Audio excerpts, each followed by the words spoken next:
Ô, Sá, isso aí, pessoal, dando início aqui mais um episódio do Hora da Luta. E hoje a gente está tendo aqui uma grande oportunidade de conhecer sobre a luta olímpica, uma luta que é muito forte aqui no nosso estado, como qualquer outra luta, né? A gente já tem uma tradição nas lutas. E trouxe aqui com a gente uma grande referência na luta olímpica, Valdeci Silva. O Valdeci, pô, um prazer estar te recebendo aqui, cara. Tu que é uma grande referência. Antes de passar a palavra para você, já te falei essa história, né? Mas vou contar aqui pro nosso público. Um belo dia eu estava no Rio, treinando com a seleção olímpica, né? Já estava na carreira de MMA. E um atleta da luta olímpica perguntou, pô, tu tem um sotaque diferente, de onde tu é? Eu falei, pô, eu sou de Manaus. Ele falou, pô, tu conhece o Valdeci?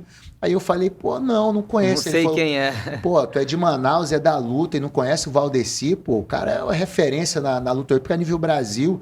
Isso me incomodou muito, né? Eu falei, pô, como é que eu não conheço esse cara Quem é esse tudo? cara? E anos depois eu vim te conhecer, né? Conheci também o nível do teu profissional, né?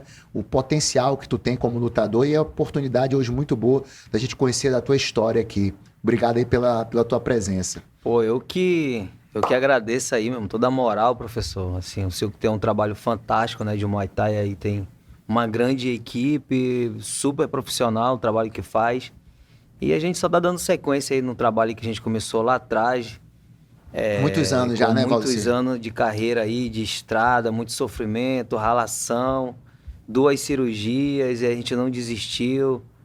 E assim, eu costumo dizer que a gente tem que abrir portas nessa vida, né? Então, lá atrás a gente abriu portas para que uma geração passasse bem, tivesse melhores condições de treinamento, nível técnico, condições de viajar. E a gente segue aí fazendo esse trabalho, graças a Deus. Pô, show de bola. Valdeci, conta pra gente aqui como é que foi teu início na arte marcial.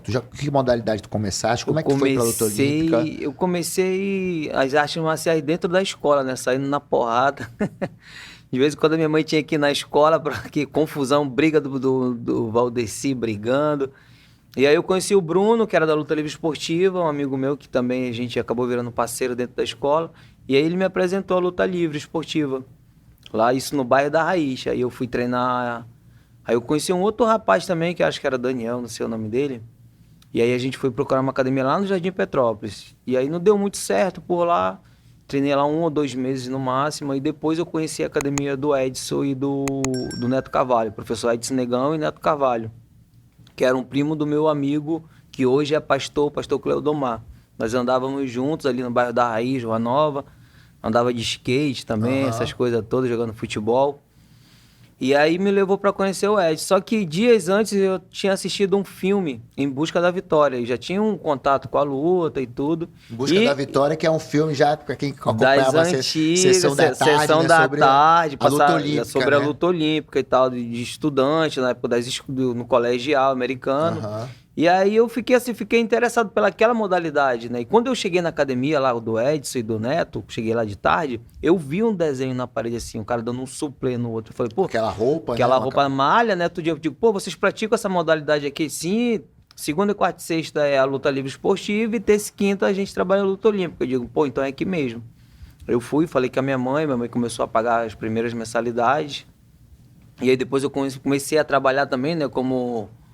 Isso eu tinha 16 para 17. Já ia te perguntar a tua idade. Tinha 16 para 17 anos, então eu comecei a trabalhar de auxiliar de pintura.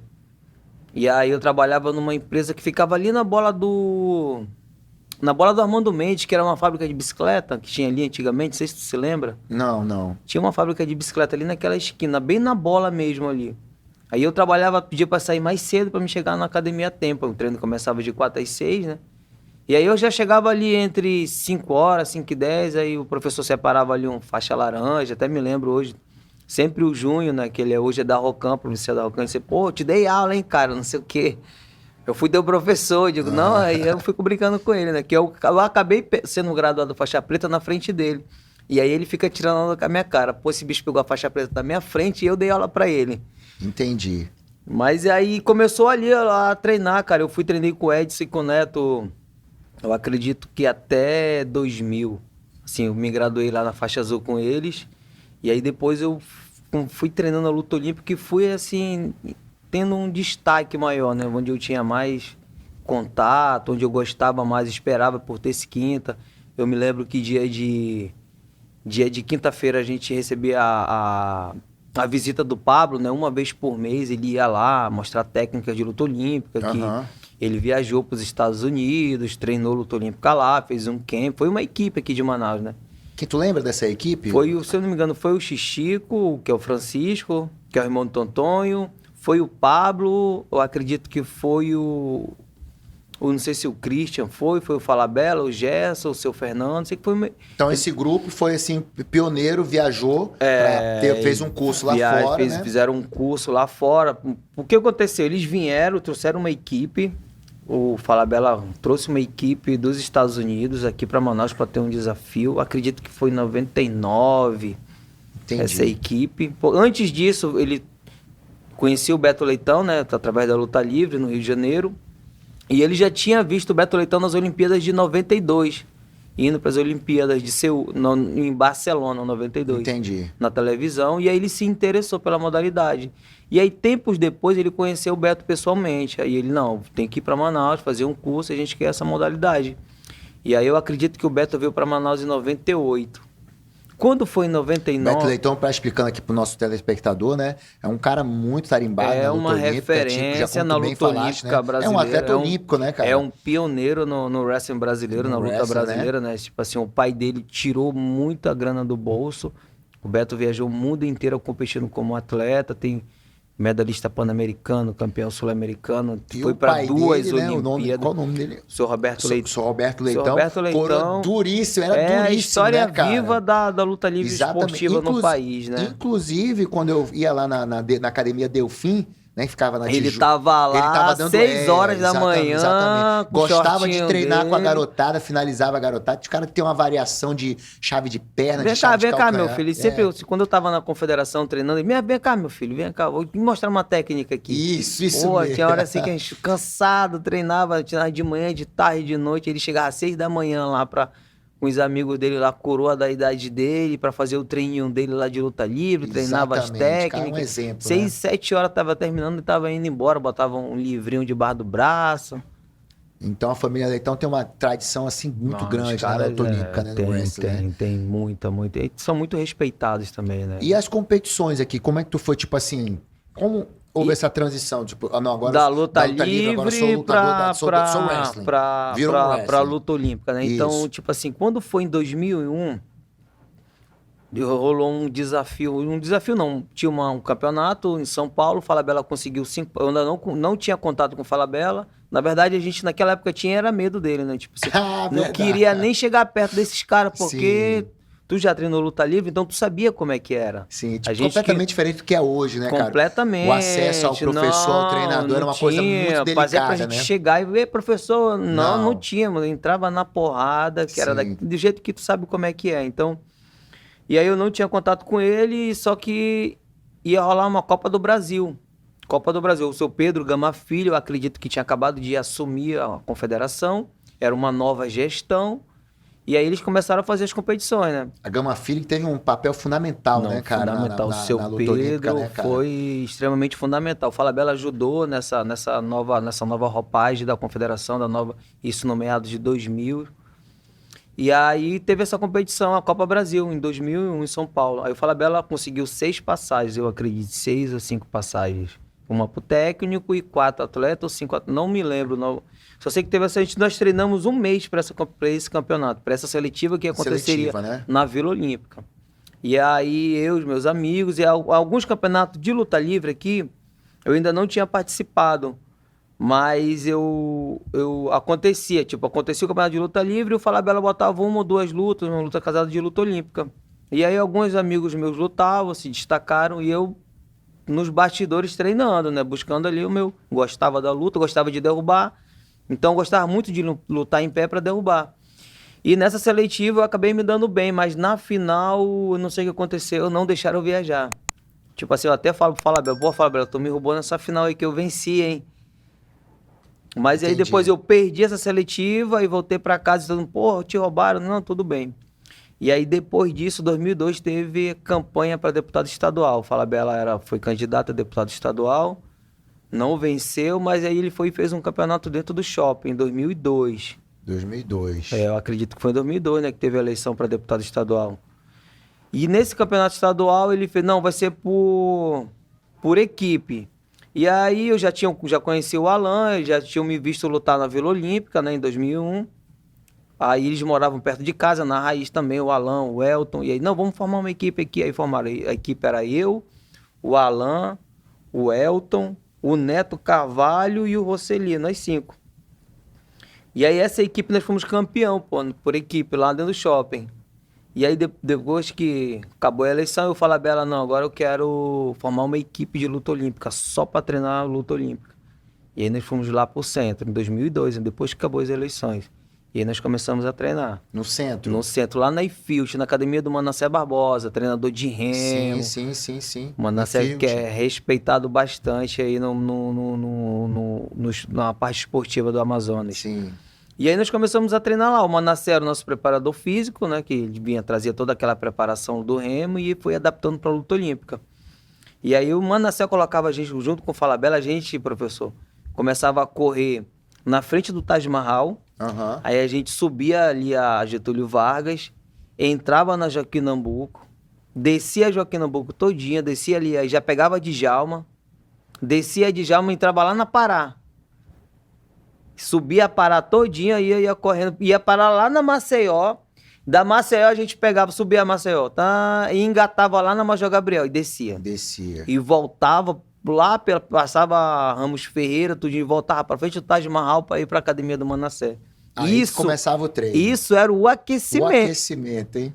Começava a correr 6 horas, o treino começava às 7. Isso era segunda e quarta e sexta, tinha corrida. Cara, isso é uma época, né, que tu tá falando que a corrida era muito utilizada, né, nesse sistema de aquecimento. Mas como era brutal com o atleta, né? Hoje a gente sabe que você meter uma corrida 3 vezes na semana, um cara que não é corredor, se chegar a treinar ainda, cara, com 2 semanas o cara tá completamente destruído. Em compensação, a mente dele vai sendo blindada, né, cara? Vai. Ele vai tendo uma outra blindagem mental ali, vai diferenciando. E ali ele, na né, academia do Manassé, ali a gente foi construindo um legado, sabe? Assim, uma equipe forte, consistente. Eram 5 pessoas, o Falabella abriu para várias pessoas treinarem. Uhum. Algumas foram lá, mas não se adaptaram no treino, porque o treino era muito pesado. Imagino, pô, então, só essa corrida aí. Só a corrida, a galera já ia desistindo. E aí o Falabella, pô, a gente precisa de um garoto, o meu era 66, aí a gente precisava de uns 60 quilos, aí eu fui na academia, peguei um garoto de 60 quilos, que é o Ednei, levei para competir também, para treinar com a gente. Ele era um índiozinho brabo pra caramba. Hoje é até atleta de Muay Thai, professor de Muay Thai e tal, professor formado de educação física. O início da luta olímpica, né, em Manaus, assim, totalmente... uma equipe consistente treinando pra competição foi ali. Assim, claro, não vou tirar os méritos de ninguém. Pô, Tontonho foi um excelente professor treinador de luta olímpica, atleta de luta olímpica, competiu o desafio Brasil-Estados Unidos, venceu contra os americanos. Claro, os americanos eram garotos e eles já eram adultos, mas venceu. Mas a gente está falando de um cara que só treinava a parte de queda, mas competiu com um garoto que treina luta olímpica desde criança. E ele teve os méritos, venceu. Xixico era um bom atleta também, o Estevão da luta livre. Então a luta livre sempre teve bons atletas de wrestling. Mas aí essa equipe mesmo começou a se dedicar única e exclusivamente à luta olímpica. Só que ficou na IFILT, né? Foi na IFILT. A gente ainda treinou bastante luta livre esportiva lá, para alguns desafios, né? Contra o jiu-jitsu. Só que o foco mesmo era competir a luta olímpica. Porque quando a confederação estava numa nova roupagem, então tinha toda uma visibilidade, né? Então, assim, você está praticando um esporte olímpico, tem todo um respeito. E aí eu me lembro que o Falabella ia para as reuniões das federações e sempre ele chegava muito frustrado, sabe assim? Porque ninguém respeitava as outras modalidades, não respeitavam a nossa. Essa porcaria aí dessa luta. E era pra ser o contrário, né? Porque é um esporte olímpico, não, né? mas eles associavam com a luta livre, né? Tipo assim, não respeitavam. São marginais que brigam na rua, só estão na televisão brigando com o jiu-jitsu. Então era muito marginalizado, tanto a luta livre quanto o jiu-jitsu também naquela época. Que tipo assim, ainda não dava dinheiro, ninguém ficava rico naquela época com o jiu-jitsu e pior com a luta livre. E nós estávamos ali, liberando ali a luta olímpica trabalhando forte, né? O Falabella resolveu focar na luta olímpica, porque tinha condições de ter passagens para viajar, tinha um campeonato nacional organizado. Essa parte que eu ia entrar, como é que foi já a primeira competição? Brasileiro, o que foi? A tua primeira viagem? Minha primeira viagem foi em 2003. Assim, minha primeira viagem era para ter sido no meio de 2003, só que não tinha passagem, aí nós não treinamos muito, aí chegou no dia da viagem, a passagem não saiu. Entendi. Aquela velha história que o atleta amazonense conhece muito bem, né? Que a gente, não, vamos continuar treinando, não vamos perder o foco não. Aí quando foi final do ano, de 2003 mesmo, saiu 2 passagens. Aí, pô, eu treinava, eu era o mais leve, treinar o Alan 7.4, o Elton 7.8.4, o Roseli 120, tinha o Neto que pesava 70, que fazia parte também da equipe. Aí o mais leve era o Ednei, só que o Ednei, tipo, não era treino pra mim, porque ele era muito leve. E aí eu tinha que sair na porrada com os caras mais pesados, então não tinha treino pra mim, eu tinha que bater ou apanhar ali, mano. Então ali a gente foi encascorando, mano. Foi. Quando foi nesse campeonato, aí eu falei, Bela, não, aí o Elton conseguiu ir no campeonato no meio do ano, eu tava mais preparado, eu falei, Bela, não, vamos mandar o Valdeci e o Alan, só os 2. Nunca tinha viajado de avião, nada. Foi realmente, literalmente, a primeira viagem. A primeira viagem foi em 2003. E aí ali já... Foi pra onde? Pra São Paulo. São Paulo. São Paulo, competi no... Não sei se você conhece o ginásio Baby Barione. Não. Fica na Barra Funda, próximo ao estádio do Palmeiras, ali naquela... Foi o quê? Um brasileiro? Foi uma Copa Brasil Internacional, Copa Brasil. que Legal, chamavam. Né? E aí, nesse campeonato transmitido pela Band, ao vivo. Cara, e aí, Valdeci, um cara aqui de Manaus. Ninguém conhecia o Alan. Eu e o Alan no avião, 2 bobão, né? Sozinho viajando na lancha. A gente vai se perder aqui em São Paulo, andando de metrô. Até que a gente chegou lá, 2 caboquinhos daqui da terra. E eu já era... Sem o treinador, sem o Falabella? Sem o Falabella, só nós 2, mano. Caramba, na cara e na coragem. Que aventura, hein, cara? O Alan... Competir com a galera com as suas delegações, com não, seus treinadores, e a gente tudo. sentado assim, a gente ficou na frente do ginásio, a gente foi os primeiros a chegar nesse ginásio, né? Que era o ginásio e tinha tem um alojamento também lá, que é um complexo esportivo lá. E aí a gente ficava sentado ali, sabe, 2 caboquinhos com agasalho azul, com a bandeira da Amazonas aqui, a galera do Rio sempre muito marrenta, né? Sim. Passava pela gente, olhava, o Antônio, pô, pedia, aquelas máquinas ainda, né? Pedia pra tirar foto com o Antônio, com o Babalu e tal. Pô, a gente era fã dos caras. Sim, só via na revista, Só né, via cara? na revista. O Antônio tinha acabado de ser medalhista no Pan-Americano na República Dominicana, medalhista de prata, fez a final com o americano. O Josimão Jaúde, se eu não me engano, ele perdeu pro menino que foi campeão do UFC, pô, Daniel Corrêa. Eu não sei se foi pro Daniel, talvez ele tenha pedido pro Daniel Corrêa, eu não sei. Entendi. Que era 97 também. Ele também tem um irmão, né? Tem um Adrian Jaúde também, que né? casca grossa pra caramba. Sim. E aí nesse campeonato o Alan não dormiu, ficou ansioso a noite toda sem dormir. Eu, pô, Alan, vai dormir de madrugada. E, pô, tu dorme muito, não sei o quê. Digo, não, mano, a gente vai sair na porrada e tu tem que dormir também. E aí quando foi no outro dia, meu irmão tinha acho que 20 caras na minha categoria. E aí, eu lutando de 66, pesando 62 quilos, não sabia nada, a gente não tinha noção, tipo assim, pô, eu poderia ter perdido 2 quilos e ter lutado na de baixo. Mas a falta de conhecimento Com falta também. de conhecimento. Então realmente te meteram no avião e foi lá lutar. De louco, aí, pô, fui, meu irmão, e fui batendo nos caras, nos paulistas, fui ganhei a primeira fácil, ganhei a segunda, e os caras não entendem, meu irmão, esse moleque de Manaus aí metendo a porrada em todo mundo, e ganhei a terceira, ganhei a quarta, e ganhei a... Aí eu fiz a semifinal com o Chulapa, carioca, treinava na Gama Filho, negão gigante. Tipo assim, ele era o cara da seleção carioca, mano. Entendi. Meu irmão, eu saí na porrada com esse cara, bicho, eu fiz 9, ninguém entendeu nada. Eu fiz 9-0, tipo, a luta, se eu fizesse, faltou 1 ponto pra me vencer ele. Ninguém entendeu nada, os carioca lá, eu metendo 9-0 no carioca, tipo assim, era o cara da Gama Filho. Eu depois até encontrei ele nos Jogos Pan-Americanos. E aí ninguém entendeu nada, eu ganhando de 9-0 do cara e acabou o primeiro round, mano. Eram 2 rounds, naquela época eram 2 rounds de 3 minutos, intervalo de 1. Terminou os 3 primeiros minutos, eu ganhando de 9-0. E o meu corner, Alan, sem experiência também, não, espera, calma, vamos controlar a luta, vamos esperar um ataque, vamos defender, passar pra costa e acabar a luta. Não, Alan, vai pra cima. Mano, e o gás foi minando, o cara foi... Só sei que a luta foi terminar pra ele, mano, 16-14. Ele conseguiu virar ainda. Ele conseguiu virar, mas assim, eu saí de lá aplaudido, mano. Todo mundo todo mundo se levantou, aplaudiu assim, aí eu fui fazer a semifinal com outro cara da Gama Filho, o cara vinha se tremendo todinho. O cara falou, meu irmão, esse chulapa me mata no treino. Até o bicudo que tá nos Estados Unidos, não sei nem o que tu vai fazer comigo. Aí eu fui lá, ganhei isso ao vivo, né? As disputas de medalha eram ao vivo, ao vivo não, né? Era gravada, pra depois passar, pelo Band Esporte. Pô, mas isso aí, uma luta, passar numa TV aberta é um negócio sensacional. E muito isso, né, cara? Porque a luta olímpica, apesar de ela não ser tão, assim, falada, badalada, O que tá né? faltando pra gente são uma medalha de uma Mas medalha ela é um olímpica, esporte olímpico, né, cara? Então isso tem um peso olímpico. muito grande, né? Numa transmissão, tudo isso. Sim, sim. Aí eu fiz a disputa de bronze, ganhei fácil. E aí depois, com esse resultado, as coisas começaram a mudar aqui no Foi aí estado. que começou a mudar. Começaram a mudar, porque, pô... E também a galera já começou a te conhecer, né? já aí foi entrevista, não sabia nem falar no microfone, e aí comecei a... E isso eu trabalhava na Santa Cláudia. Eu era funcionário da Santa Cláudia, que era uma empresa que tinha lá, que era a Amazon Embalagens, que era tipo uma filial da Santa Cláudia. Aham. Aí eu tinha que trabalhar 10, 3 horas, terminar o treino para casa e depois ir treinar.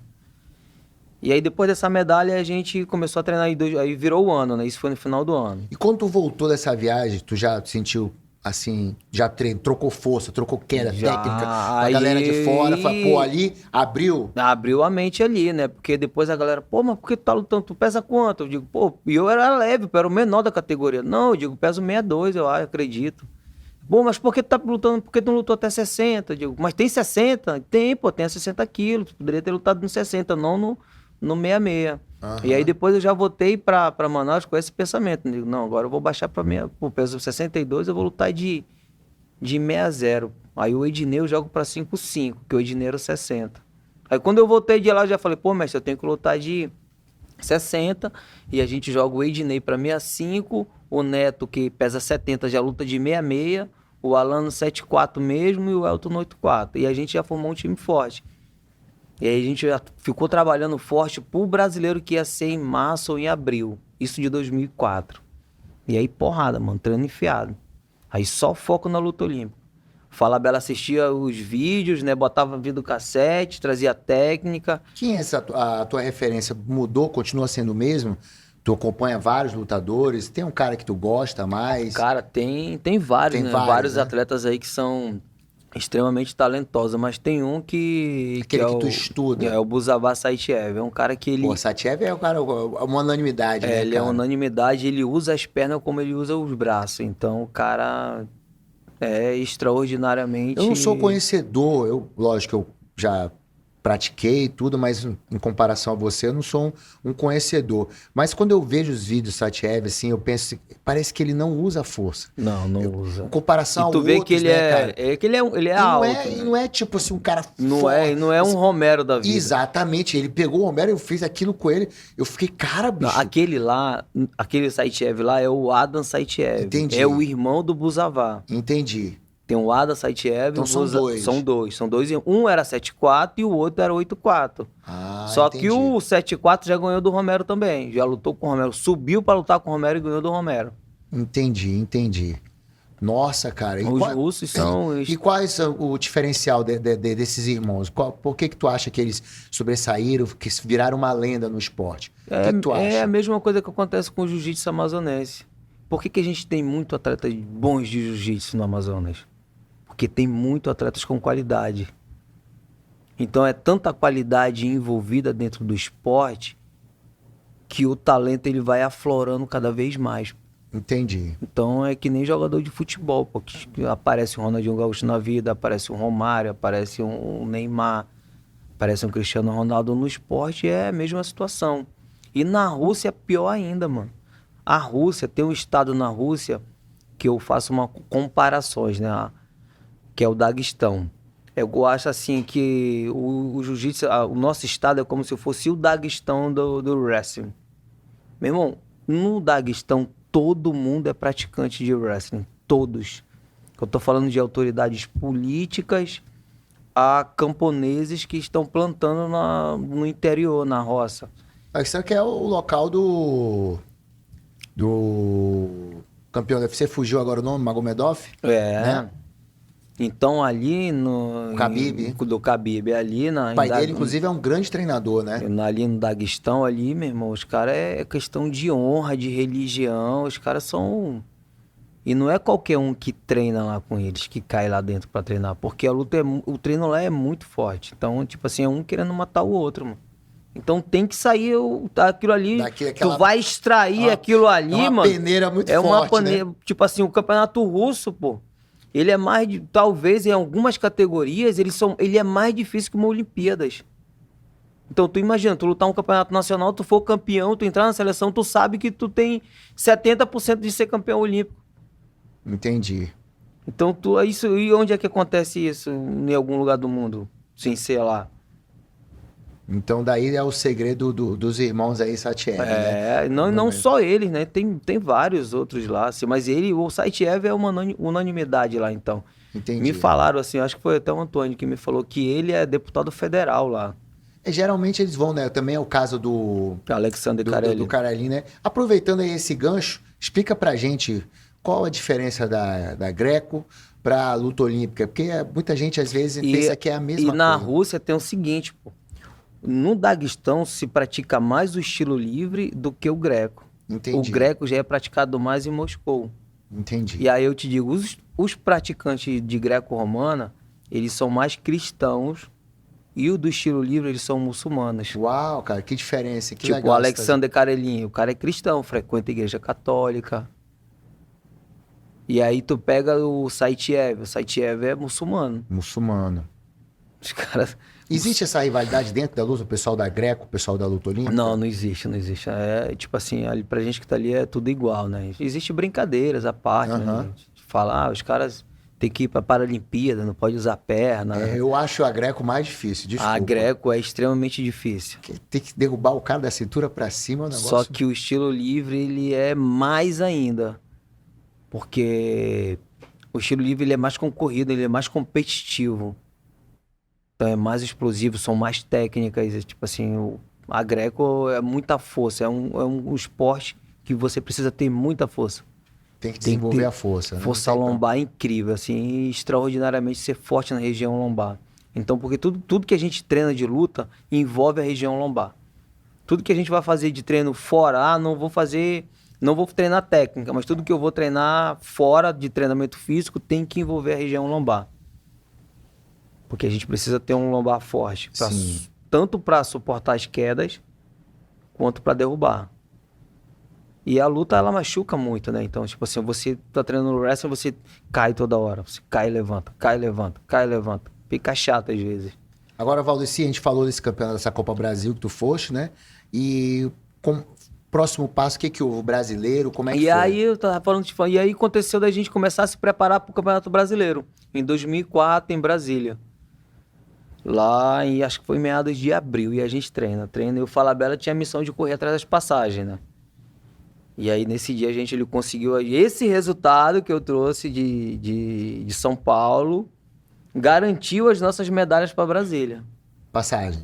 Porque, então, tipo assim, ninguém ainda não tinha trago um resultado assim expressivo numa competição televisionada, passou em rede nacional, então ele usou essa imagem.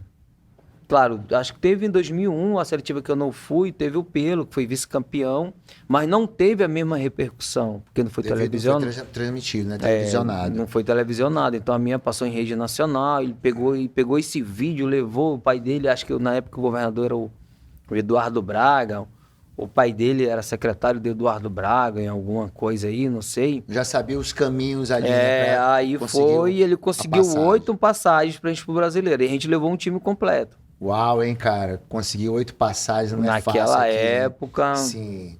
8 passagens, foi o 55, 60, o 66, o 74, o 84 e o 120. Então, 7 passagens com ele. Nessa leva aí, né? Nessa viagem aí para esse brasileiro, foi a primeira vez, então, que uma seleção amazonense foi meio que completa, né? Nas categorias. Tipo assim, eles viajaram antes, né? Tipo assim, teve um campeonato que eles foram uma equipe, eu acho que foi em 98. Entendi. Então já teve antes. Já teve antes, foram uma equipe pro Rio de Janeiro disputar um campeonato carioca de luta livre esportiva, e nesse campeonato também teve um campeonato de luta olímpica lá, mas não foi da mesma organização que teve esse. Tipo, esse foi um campeonato oficial, campeonato brasileiro, Sim. com 2 tapetes, árbitro, comitê olímpico envolvido. Esse aí foi 2004. Então, 2004, a seleção amazonense foi pro Campeonato Brasileiro. Fomos pro Campeonato Brasileiro E aí, com uma conta equipe pra quase gente. completa. E aí, meu irmão, foi um... Tipo assim, os caras ficavam de fora. Meu irmão, o que esses amazonas, esses índios comem aí, bicho? Os caras tomam sopa de pedra, os caras não caem, meu irmão. Gente entra pra derrubar e os carioca boçal pra caramba, né? O carioca, paulista.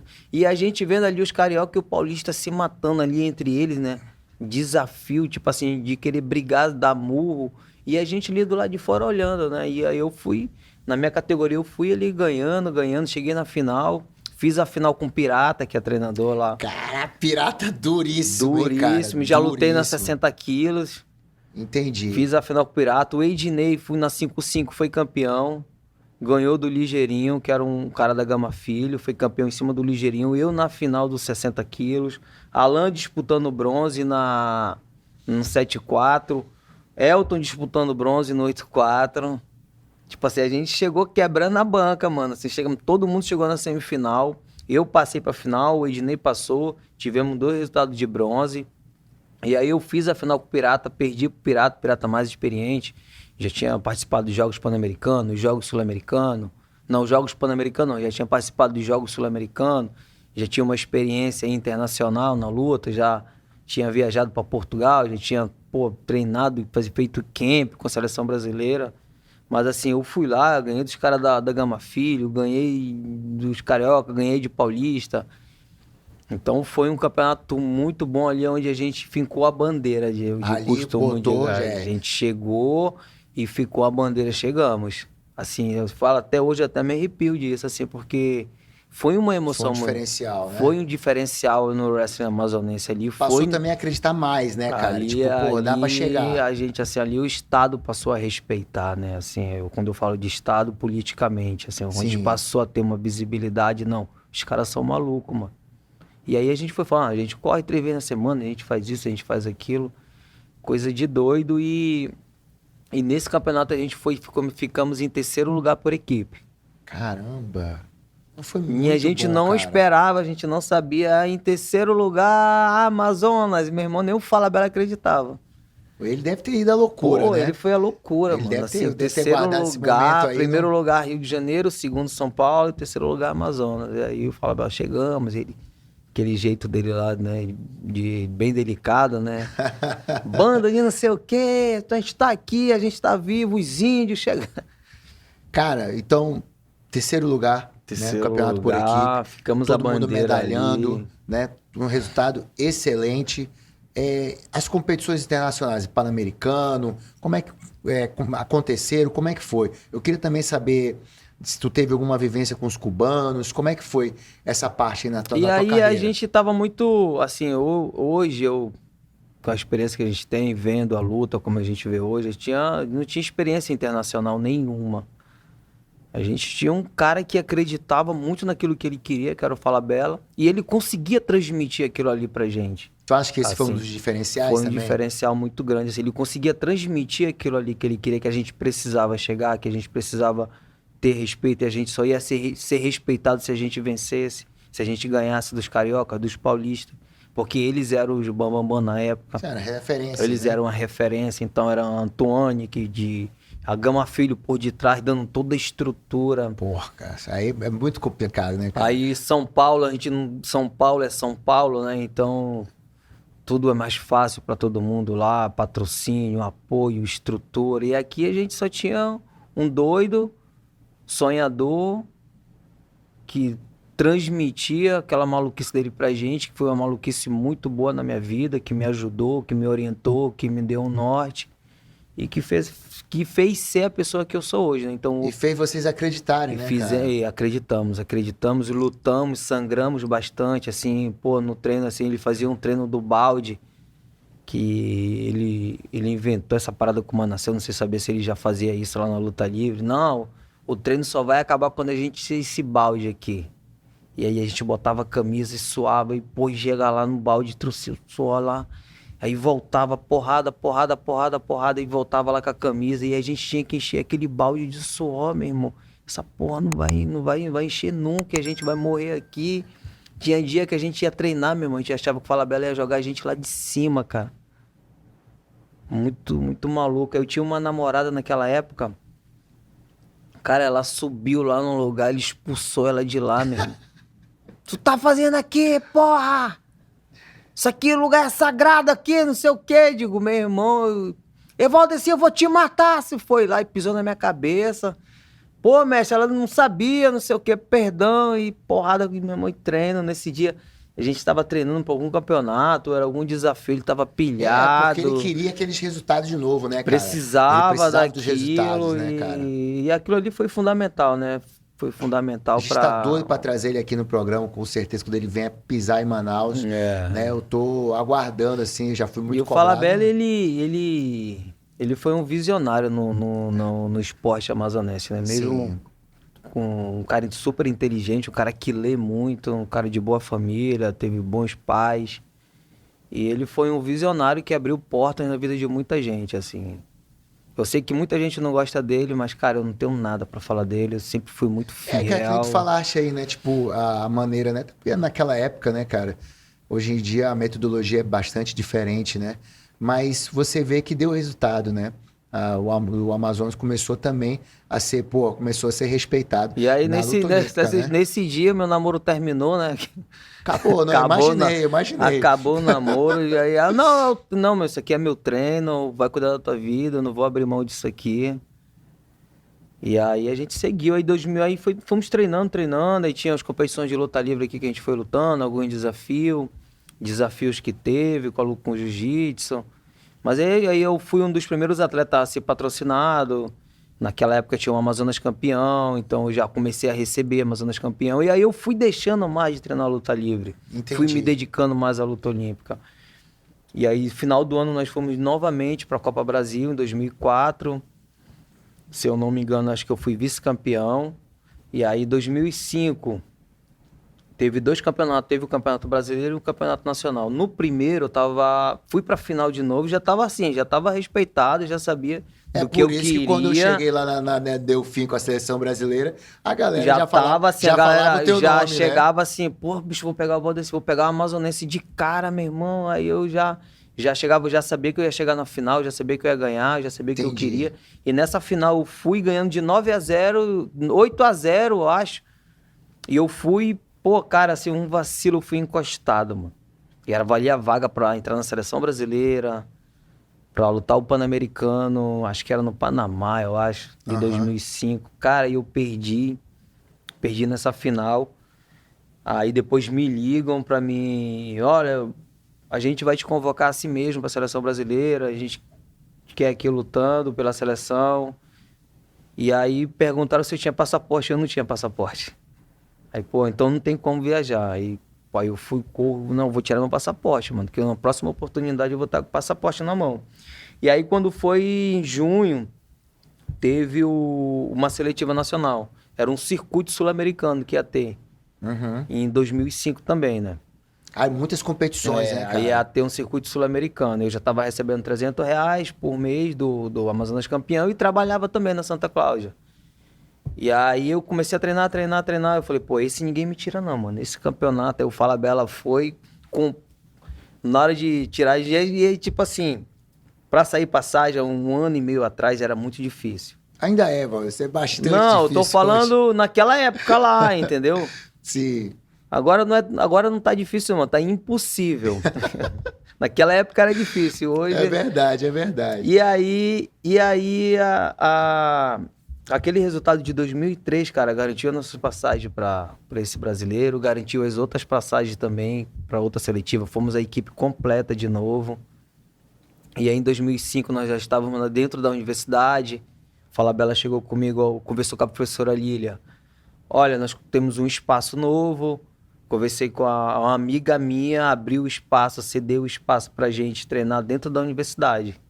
E aí nós fomos lá e ele falou, olha, mas vocês vão ter bolsa de 60% para vocês treinarem. E aí, tu quer a bolsa? Eu falei, pô, na época, tipo assim, garoto lá da comunidade, sabia, não queria nem estudar, só queria sair na porrada. Falava, só vai treinar comigo se tu sentar no banco numa faculdade, bicho. Eu, pô, agora lascou, mesmo. Aí eu trabalhava até 3 horas. Aham. O treino era de 4 às 6.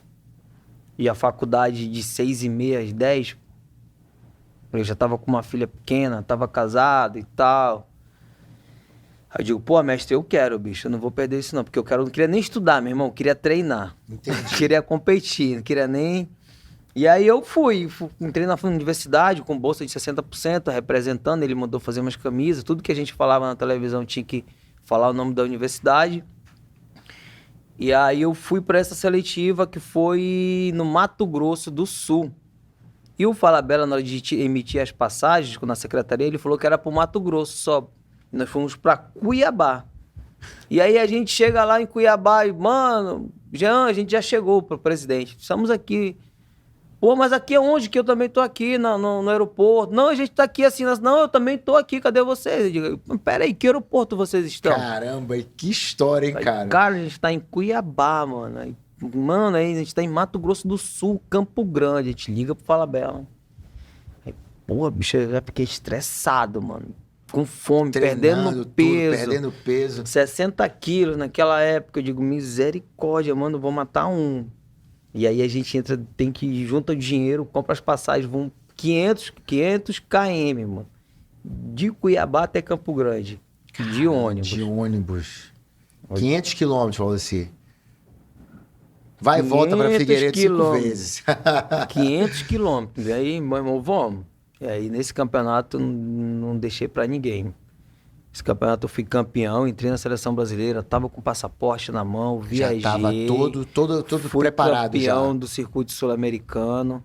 Quantos anos pra tu ser o campeão desde que começou na luta? 3 anos. 3 anos. Não, 2 anos. 2 2 anos. anos. 2 anos. E aí, desse treinamento da corrida, toda essa bagagem aí eu falei, meu irmão, nesse aqui ninguém me toma, mano. E aí eu fui atropelando todo mundo, fiz a final com o cara. Eu fiz a final com o aluno do Pirata, que é o Wellington. Depois foi meu parceiro da seleção brasileira. Ele lutou até 60 quilos. Eu fui e ganhei dele. Não ganhei dele, não, assim. Ganhei dele de superioridade técnica. 10-0, acho que 10-0. É uma superioridade técnica quando você abre 10 pontos de vantagem sobre o seu adversário. Aí para. Aí acaba a luta. Acaba a aí luta. eu ganhei dele sobre superioridade técnica. O Batata já estava na seleção amazonense também com a gente. O Batata que é do jiu-jitsu. Sim. O Elton tinha acabado de chegar da University, tinha lutado a Olimpíadas Universitárias, participou da Olimpíadas Universitárias também, foi campeão. Não, ele foi depois, foi campeão depois. E aí eu só sei que nesse campeonato eu fui campeão, fui no Sul-Americano, que foi pra... Não, mas espera aí. Tu ganhou vaga pra ser a seleção brasileira. Seleção tu brasileira. chegou a treinar com a seleção brasileira nessa hora? Aí nesse dia aí voltamos pra Manaus e depois eu viajei. Viajou. Viajei sozinho já, que eu fui um campeão. E aí fui me encontrar com a seleção brasileira já no aeroporto. Entendi. Pra E partir aí, pro Chile. pro Chile. Aí fizemos uma semana de camp no Chile. Vamos falar um pouco sobre isso aí. Então, é um garoto que treinava em Manaus, com um treinamento bom, fala bela, bom Sim. porque digo, oferece resultado. Sim. Treinamento Parte bom. física, isso, treinamento duríssima. bom é o que dá resultado. Né? Não adianta você ter vários aparatos técnicos se não dá o resultado. Né? No alto rendimento é isso, que impera é o resultado. Mas aí o Valdeci... Nunca tinha viajado internacionalmente. Nunca viajou treinando com a seleção brasileira. Já daí com uma outra metodologia. Outra outros parada. recursos Pô, eu tava ali técnicos. perto dos caras que eu era fã, pô. Que eu via Conta assistir pra lutar. gente isso aí, cara. Aquilo Lá no ali Chile, pra essa mim temporada, foi então, uma... cara. E aí a gente ficou 10 dias no Chile, depois 5 dias no Chile e 10 dias na Argentina. Uau, hein, cara. Nada mal pra um garoto que, hein, da Pô, periferia, lá hein? do bairro da Raiz da Rua Nova. E, pô, viajando através da luta, né, Viajando, assim, e o meu chefe me liberou. Não, vai, representa na seleção brasileira. E isso foi maneiríssimo na minha vida. Assim, agradeço ao seu Paulo até hoje. E aí, cara, foi uma experiência incrível na minha vida. Aquilo ali foi mudando a minha história, meu pensamento, cultura, a minha vida e as pessoas que estavam ao meu redor. E aí eu estando perto ali do Antoine, que eu sempre fui fã do Antoine, ali perto dos caras que viajavam, competiam, Beto Leitão por perto.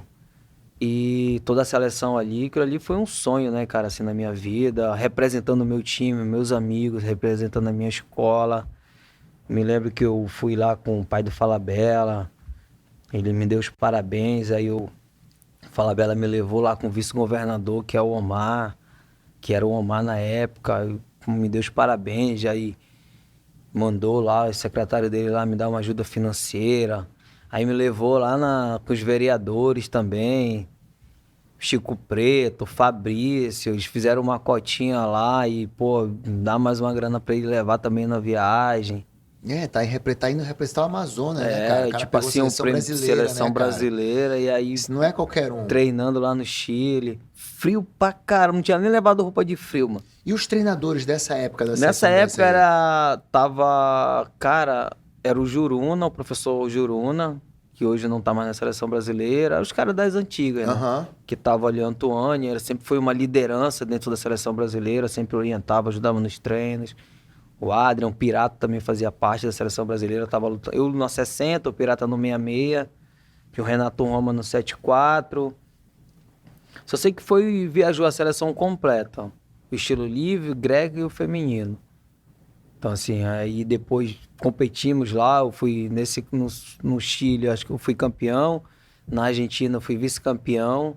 Caramba, E aí, então já nessas competições internacionais, tu já botou resultado de campeão, já pegou medalha de ouro. Nesse na daí. Argentina Caramba, eu fui cara. vice-campeão e camp na Argentina, e a gente já estava treinando com os treinadores da Argentina, já eram mais experientes naquela época, né, que eu me lembro, tinha um garoto, o Iglesias, que já o pai dele investia muito nele e já ia pro Colorado Springs treinar lá, um garoto muito bom mesmo de wrestling. E aí eu saía na porrada com esse moleque no treino, não, tu tem que bater nele, não sei o quê, aquela coisa de... Os caras, o Renato sempre foi meu amigo, né, o 74, o Renato Roma.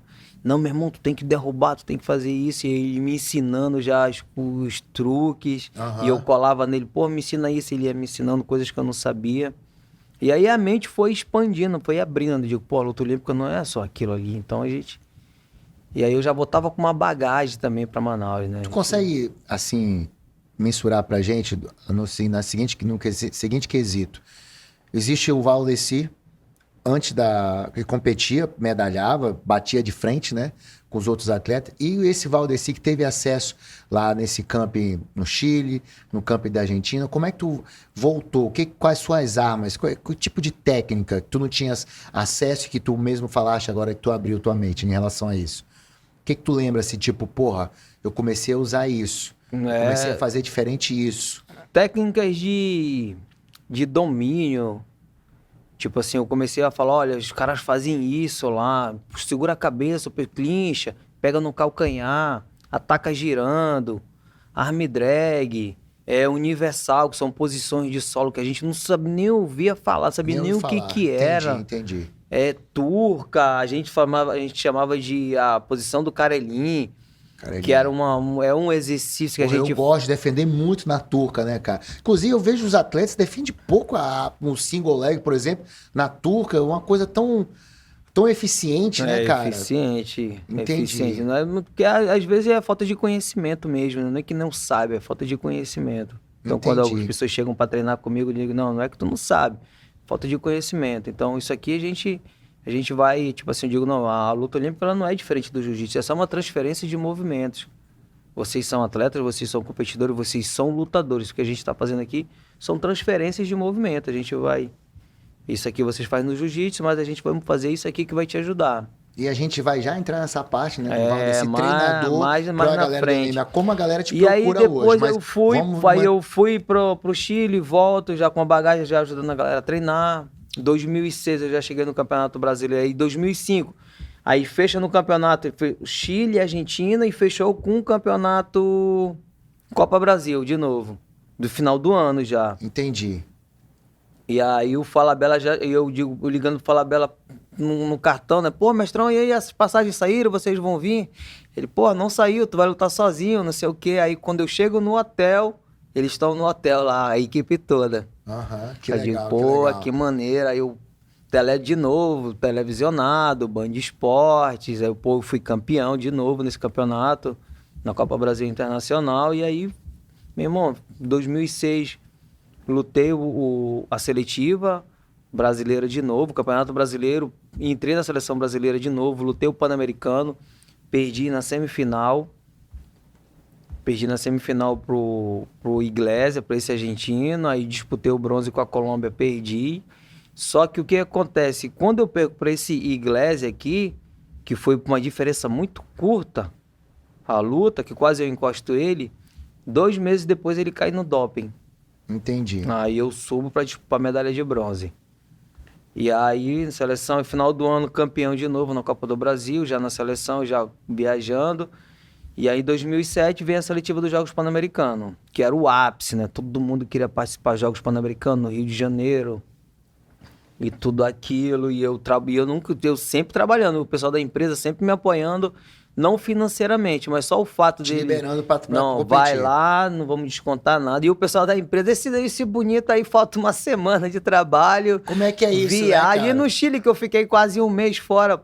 Quando eu fui pro Chile, Argentina e Brasil, Tu vê como é que é a fiquei parte um cultural, mês, né, né? cara? E eu Tipo, todo mundo pensando que tu tinha regalias, né? Imagina a galera nada, do trabalho. não tinha nada. Mas o cara tá indo, né? Em outros países, Não, a só galera que ia aí eu pontuar falava isso. pro meu irmão, vocês não fazem o que eu faço. Quando vocês saem daqui do trabalho, tu vai pra onde? Ah, eu vou pra casa. Pois é, eu vou treinar.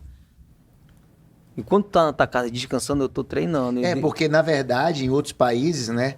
Onde a luta é mais desenvolvida, até no Daquestão aí que tu deu como exemplo, talvez o Valdeci dentro da empresa que tu trabalhava, assim, não, o cara é seleção brasileira, brother. É. O cara tá faltando, mas o cara é seleção brasileira, entendeu? E aí eu Ele tá já, tipo assim, como é que eu representando. fazia? Eu digo, eu mesmo ia numa gráfica, pegava uma camisa branca, o cara ia lá, não, bota aqui o símbolo do Guaraná Real na camisa. Aí quando eu chegava no campeonato, dava entrevista, o símbolo do Guaraná Real aqui na camisa. Não tinha nem patrocínio de nada, mas só Porra, tá te o liberando. fato do cara e, me né? liberar, aí eu Mantendo ia, o emprego, tirava né? a foto, levava a foto lá pra empresa, olha aqui, levava as medalhas, troféu, o jornal, saía no jornal, eu falava, não, eu tenho apoio do Guaraná. E isso aí foi me dando credibilidade dentro da empresa. Com certeza. Porque com certeza. esses jornais, essas fotos, chegavam lá no seu Gustavo, que era o presidente na época. E aí, quando foi 2007, seletiva dos Jogos Pan-Americanos, eram trials para os Jogos, eram 3 competições, eu fui ganhando, ganhei todas. E aí entrei nos Jogos Pan-Americanos, né? Que foi o ápice, assim, dos resultados. Assim, um atleta amazonense nos Jogos Pan-Americanos, o único da luta do Amazonas. Naquela época, eu acho que o Amazonas tinha... Acho que não tinha 10 atletas classificados para os Jogos Pan-Americanos. Não tinha 10. Onde o Sandro Viana foi campeão, o Alexson foi bronze. E a luta, e eu lá de enxerido, né? De enxerido não, ralando pra caramba pra estar lá, pra estar lá, pra representar o nosso estado. E aí no ano que eu me classifiquei, quando virou o ano de 2007, aí eu converso com o seu Paulo. O seu Paulo me chama, pô, Valdeci, cadê o treinador? Traz ele aqui pra uma reunião. Isso no início de 2007. Aí eu falo, a Bela, vai lá, eu me lembro como se fosse hoje, eu fui lá na mesa do diretor lá, né? Com a farda toda suja, ela trabalhava, eu trabalhava naquela parte que fazia as garrafas, né? O sopro, que a gente chamava. Eu falo, Bela, senta lá e começa a conversar lá com o presidente da empresa, né? Que era o Gustavo. E aí convence o cara lá de que, não, você precisa ser liberado, ele precisa ser patrocinado, vai representar tá classificado para os Jogos Pan, não sei o que. Eu já virei o ano praticamente pré-classificado para os Jogos Pan. Uhum. Aí o cara, não, ele vai ser o nosso garoto propaganda a partir de hoje. Caralho, quem Valdeci? Que legal, hein, mano, cara? A partir de hoje tu não trabalha mais, não. Aí tu só vem aqui receber. Meu, aí que o pessoal ficava mordido mesmo. Esse folgado não trabalha e vem receber. Naquela época todo mundo recebia no contra-cheque. O dinheirinho lá dentro do envelope. Tinha negócio de estar depositado no banco. E aí eu na fila lá, o pessoal saía do trabalho e eu na fila lá de boa lá. E tu, seu folgado, tu não trabalha, vem só receber? Tu folgado entre aspas, aí eu, o cara tá ralando pra caramba. Não, eu pegava o jornal, mas tu tá no jornal aqui? É. Ficava bagunçando lá. Mas eram meus amigos bagunçando e tal, e todos eles na torcida. E aí eu fui patrocinado pelo Guaraná Real, os caras, foto, banner na cidade, o outdoor. Tipo assim, o Guaraná Real vende em todos os municípios do estado. Então, onde tinha um município, eles enviavam o cartaz, assim, com a minha foto. Então foi uma época assim que realmente escancarou a porta, assim, a galera, não, a luta olímpica hoje é um esporte que precisa de Tinha imaginado investimento. já isso, Valdeci? Um dia Nunca teu na nome, minha tua vida, imagem tá nunca. no cartaz, vai rodando o estado todo. Nunca, passava de ônibus, de andando de ônibus, eu via a minha foto no jornal. Que legal, hein, E aí cara? depois as pessoas andavam no Estúdio 5, no cinema, as pessoas já passavam a reconhecer, pô, nosso atleta aqui. Aí depois da minha participação, quando eu fui para os Jogos, que aí que era bastante reconhecido ali, mudou a minha história mesmo. Conta pra gente aí essa experiência, cara, de participar no Pan-Americano. Cara, aquilo ali pra mim foi No Rio de assim, só você Janeiro, estar dentro de uma vila uma pan-americana, vila, né, cara? transitando ali, você vê um americano, vê chileno, vê cubano, Sentiu elite? vê, Você pô, sentiu com elite? certeza. Pô, eu sentava assim no a gente assim, pô, a gente ficou no mesmo hotel, no mesmo apartamento, no mesmo andar da seleção de vôlei. Assim, a gente já saía do apartamento, dava de cara com o Serginho, pô, que era o Serginho, Aham. o líbero, né, da seleção. Pô, eu sentava ali pra ver o Orkut, né? Acessar o Orkut. Sentava do lado do Falcão, pô, que era da seleção de futsal e tal. Entendi. Aí eu, pô, tô aqui do lado do Falcão, eu tirava foto e essas coisas todas. Eu via ali, conhecia o Diego Hipólito, conhecia Teve assim, acesso a a toda a elite né, do do nosso esporte. esporte, Tava todo, literalmente, né, cara? só não estava lá os atletas da seleção brasileira, né? Que em jogos de futebol. Futebol. Que em jogos pan-americanos eles mandam eu acho que eles colocam... Sub-20, salvo engano. Não é nem... Naquela época era o Sub-17. Sub-17, é. Sub-17. Entendi. E aí eu tive todo esse contato com a galera do judô, fazendo fisioterapia, o pessoal do judô lá do lado, lá o Thiago Camilo. Então foi um momento que marcou a minha vida, marcou a vida das pessoas que estavam Pô, comigo. com certeza. Aqui vai dar um corte muito Assim, legal no nosso Instagram. Fala Bela era motivo de muito orgulho, né, assim, pra luta. E aí eu via os outros presidentes de federação, assim, falando bem da luta olímpica. O Borges, na época, que era o presidente da ADA, assim, incentivando, acreditando que a luta olímpica tinha resultado. E os teus resultados também, né, Valdeci? As tuas viagens, as tuas conquistas, com certeza pegou a garotada mais nova, né? Eles viram que podiam também fazer isso, né? Podiam fazer. E como todo o esporte, né? Quando tem um cara que começa a se destacar, ele arrasta, não é só ele vai arrastando por tabela, uma galera também que quer viajar, que quer ganhar. Aí na né? preparação dos jogos eu tive que ir pro Rio de Janeiro, ficar uns 3 meses morando, treinando lá, se preparando melhor, com condições tecnicamente, com sparring, com atletas da seleção brasileira.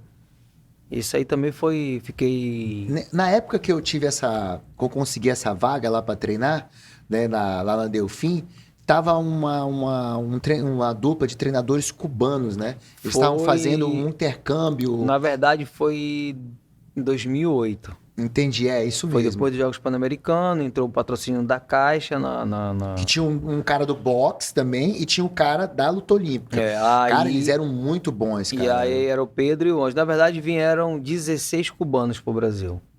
Nessa época. Entendi. Foi um convênio do governo federal com Cuba Desporto. E aí trouxeram esses cubanos para dar uma levantada na luta brasileira. Então, ficaram espalhados alguns cubanos por todo o Brasil. Vinham uns pra cá, São Paulo, Rio, Nordeste. Cara, na minha, tipo, era o cara do MMA, né? Do jiu-jitsu, do Muay Thai já na época, e nessa época eu tava... Mas pra mim foi totalmente diferente. A metodologia de treinamento, como eles paravam durante o treino. Agora a gente vai fazer força. Agora vai 3 minutos de trote, correndo. Vamos agora entrar no outro trabalho. A sistemática deles era um negócio... Na verdade, a escola cubana é a escola russa. Entendi. Então, aquele conflito que teve lá atrás, lá naquela guerra lá onde as bases russas foram para Cuba. Então, quando eles foram para Cuba, eles foram de malicuia, mano. Levaram treinadores. Eles potencializaram o esporte cubano com os estudos cientificamente, tecnologicamente. Entendi. E isso aí tudo deu uma bagagem muito grande. Então, depois daquilo ali, Cuba cresceu muito no esporte. Inclusive eu lembro que ele falava que, tipo, ele como treinador de luta olímpica, ele tinha vários cursos, né, cara, universitários, né? Sim, relacionado à luta, né? É impressionante né, em Cuba, todo mundo que é atleta da seleção cubana, ele tem que ser formado. Exato, ele falou isso. Ele tem que ser formado em educação física, ele tem que saber, ele tem que falar inglês, eles estudam, é obrigatório. Isso assim, eu tô falando dos caras que já estão na ponta, então estão Entendi. viajando, estão competindo. Eles, quando eles voltam, eles têm que estudar, todos eles têm. Porque qual é a intenção disso? Eles têm que devolver pra luta, para aquilo que a luta colocou na vida deles. Então eles têm que voltar e têm que ser treinador. Hoje eu vejo o Alexander Karelin, pô, dando uma aula pra criança. Dando aula pra criança, O cara tem 3 exatamente. medalhas olímpicas e uma de prata mesmo. O cara tem 13 títulos, 13 a 14 títulos mundiais. E Exatamente. ensinando, então não tô nem falando de alto rendimento, ele tá trabalhando na base. A base é a parte mais importante de qualquer esporte, cara. Se você não tem uma base, você não tem um futuro, você não tem atletas. E isso é extremamente importante pro nosso esporte. E é uma lição, né, cara? É uma Enquanto lição, a maioria do cara. brasileiro que chega ali no ápice, né? Ele não vai dar aula pra criança Não lá. quer, cara, Ele é porque a estrela. vaidade Isso, não sim. deixa. Só que nesses países, pô, tradicionais, Rússia, Cuba, o leste Tu europeu, falou uma coisa bem interessante. Eles vão devolver, né, eles cara? devolvem Vão aquilo devolver. ali, cara, pro esporte é obrigatório, meu irmão. Tu vê o Saitiev, pô, dando aula pra criança, mano. Onde tu vê um campeão olímpico no Brasil dando aula pra criança? Muito difícil. Ensinando a base, mostrando ali, sendo referência ali. Qual a criança ali não quer ser um Alexander Karelin, um Buzava Saitiev? Qual a criança não quer, meu irmão? E hoje os caras chegam no ápice, os campeões olímpicos aqui no Brasil, os caras não estão nem aí, mano. Ah, bota qualquer um. Não estão lá na beira do tatame ou na beira Na do base campo. mesmo, né, cara? Não estão na base formando. Em Cuba é a mesma coisa. Os caras, quando eles se aposentam, eles recebem placas e homenagem da Federação Cubana. Principalmente quando tem bons resultados, né? Quando eles são medalhistas internacionais ou medalhistas olímpicos. E eles ganham o diploma de treinador. E ali eles vão começar... Eles não começam no alto rendimento. Eles começam lá dando aula para as crianças, ensinando os primeiros passos. A fazer um sprawl, a fazer uma passada para as costas, a fazer um ataque de single leg, um double leg, um arm drag, movimentos básicos da luta, uma submersão. Ele vai estar lá, um campeão, né? O cara já tá Ensinando a no base. início Tu dele como imagina o treinador. campeão ensinando para uma... Será que aquela É. criança vai ser ruim? Um ruim atleta? Ensinando valores. Ele, que tipo assim, aprendeu. ele como treinador, início treinador, já não vai pro time principal, ele vai ali Não, vai já pra conquistando base. essa parte dele como treinador mesmo, literalmente do início, né? Isso, meu irmão, os caras que amam o esporte, eles fazem isso. Hoje eu dou aula pra criança e, tipo assim, pra mim é prazeroso ensinar, sabe? Ver aquele garoto ali no campeonato, por mais que seja de no-gi, hoje muitos pais me procuram pra ensinar os filhos deles a derrubar pra utilizar dentro Sim. no jiu-jitsu. Vamos já aproveitar, né, e entrar nessa parte, né? Tu com toda essa tua bagagem, esse início aqui do programa, né? Falando da tua história, da tua bagagem como treinador, dos teus títulos internacionais, seleção brasileira, pô, esse contato aí com toda a elite da luta olímpica. O cara que, pô, com certeza tu tem lugar pra morar em qualquer lugar do planeta, podendo usar a luta olímpica com a tua bagagem. Tu tá aqui em Manaus. Eu vejo que muita gente procura, né? Hoje, mais do que nunca, como o crescimento do submission, né? A galera do MMA, do grab, do ADCC. agora vem essa nova fase aí do ADCC, o crescimento do ADCC com uma necessidade, né?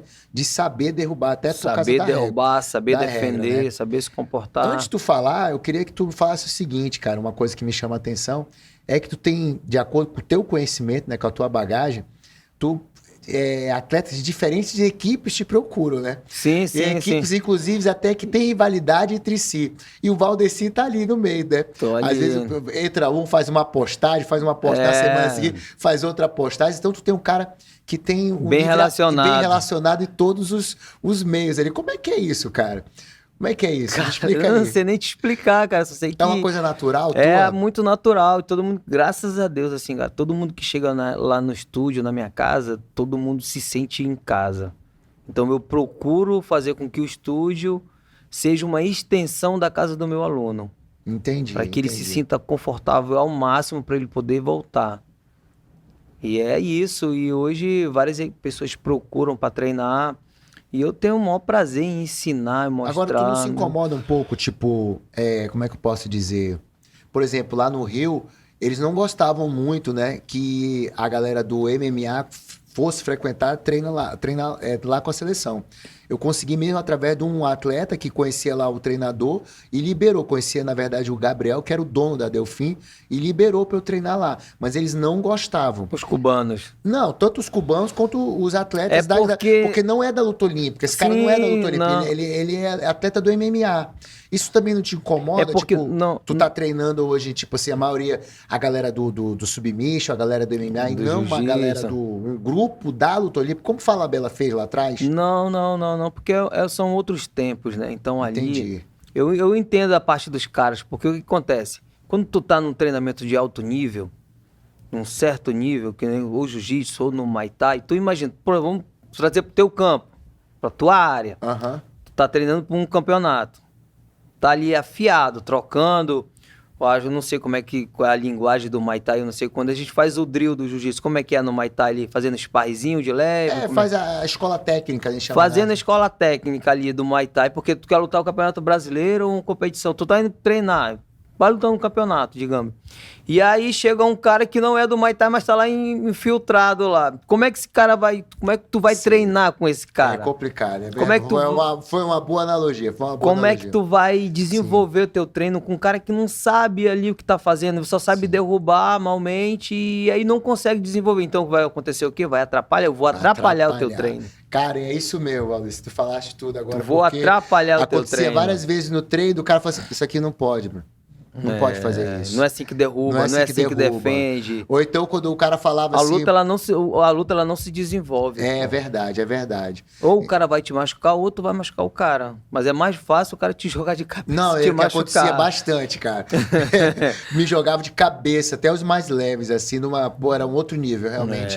Era um outro nível. Então é isso que acontece, entendeu? Na Vila Olímpica, teve uma época que a gente tava tão treinando a galera, que a galera do MMA aí, a gente recebia, só que teve uma hora que tava atrapalhando os nossos atletas. Entendi. Então tinha isso aqui também, né? Não, teve um tempo, um pouco, mas aí a gente foi acabando separando. O que a gente fazia? Quando chegava a galera do MMA ou do Jiu-Jitsu, a gente botava eles pra treinar entre eles. Porque eu tava treinando um garoto pro Campeonato Brasileiro, eu precisava que ele treinasse com alguém do nível dele ou acima, pra puxar o condicionamento dele, puxar o nível técnico, puxar o gás, o condicionamento físico.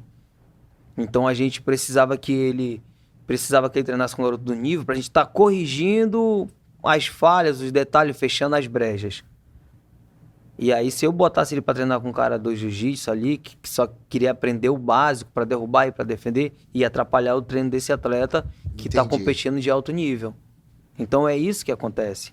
Mas hoje é diferente. Hoje eu treino, tô começando um trabalho do zero com as crianças. Eu já comecei esse trabalho uma vez, assim, depois de toda essa história que eu te falei, e depois dos Jogos Pan-Americanos, eu passei, em 2008, nos Estados Unidos, eu sofri uma lesão no meu joelho, eu tinha uma entrevista para fazer no estado de Missouri, eu enviei meu currículo para lá, ele foi aceito.